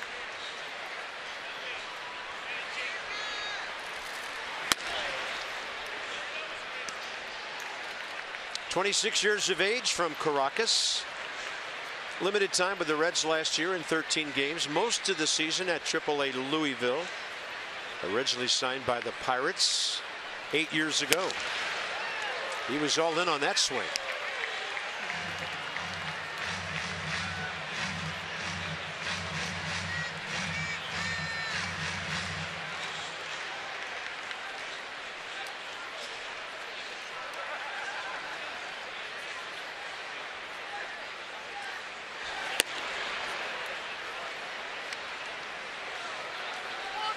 Just under 30,000 here tonight. Nats drew almost 94,000 for the Mets series in 3 games.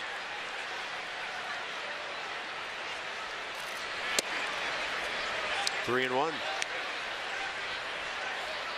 You get this place rocking on a Friday night tomorrow. Should be.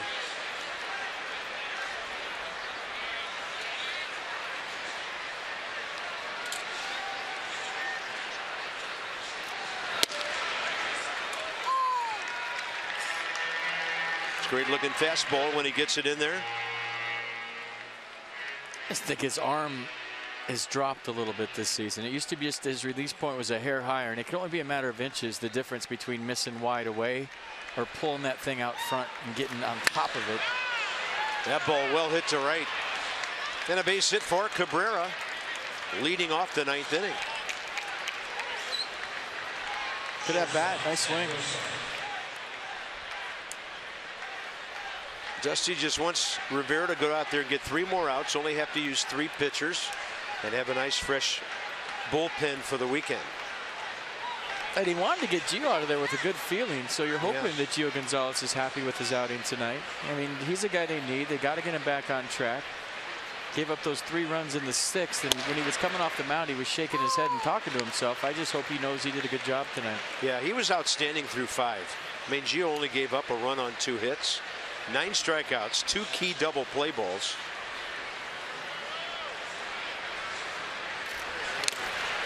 Off the gear of Ramos and down to second, Cabrera. You know, and Gio's working hard to figure things out, and he's a guy that, I mean, you love to root for. You don't wish that on anybody, let alone a guy as nice as Gio and what he's done for this organization over the years. So we're hoping he gets it back on track. And I think tonight, if he lets it, is a step in the right direction. Because a lot of times, Carp, when you're struggling, you focus on the negative. Yeah. You know, you as a hitter, all of a sudden you get a couple of hits, but you're like, oh, one was a blooper. I struck out my 3rd time. No, you have to reverse the thinking process and focus on what you did well in a game to get back on track. So you focus on all the strikeouts tonight. You know, the bases loaded in the 1st inning, getting out of that jam with just 1 run, when it could have been a lot worse. So take the positive out of it and really focus on that, and don't look at maybe how it ended, but look at the middle part and all the good stuff, and watch that video and have that reinforced in your mind and take that into your next start. Right by him. Zach Cozart down. 2nd strikeout for Felipe Rivera. Ivan De Jesus Jr. next. A little smoke right here from everyday Felipe. And by the way, the scoreboard changed things here. So Peraza was not batting 9th. That was still the pitcher's spot. So Cabrera was batting 4. Wood, and Peraza is on deck now in the number 3 spot. So I was looking up and I'm thinking, hey, Brian Price is out of players. But he's not.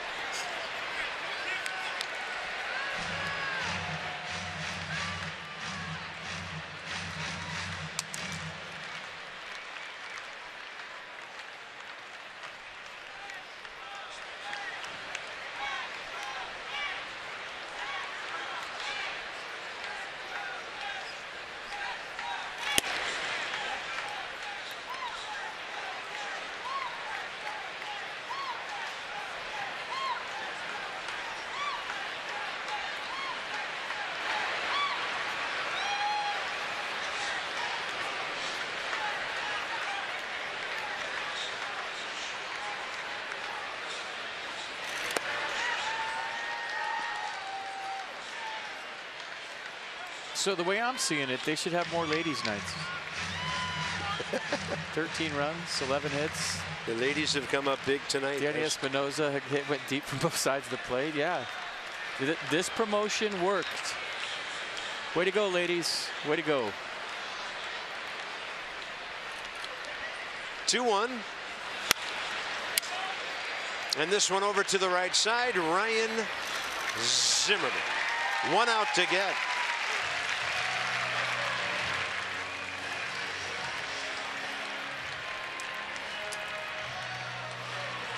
Tomorrow night, a little earlier, Anthony DeSclafani and Tanner Roark, who has just been such a pleasure to watch lately with his efficiency. And I would say for a Friday evening 6 o'clock game with a holiday weekend coming, give yourself a little more time to get to the ballpark tomorrow. Just get here, fill this place up, and be loud. Did fireworks after the game. It's the best weekend of the year. The 4th of July game, besides opening day, is the best game of the year. So.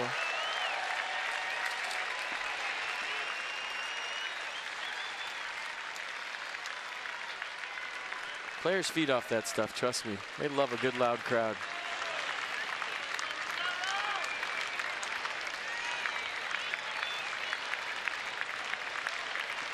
Rivero to Peraza. Game's at 6 tomorrow. Last reminder, that was for me, by the way. Thanks, guys. And this ball to the right field line. And the former Red, Chris Heisey, puts it away. The Nats win the first game of the series in about 3 hours and 14 minutes. A ton of offense. Out hitting the Reds 11-9, winning 13-4, and Gio gets the W.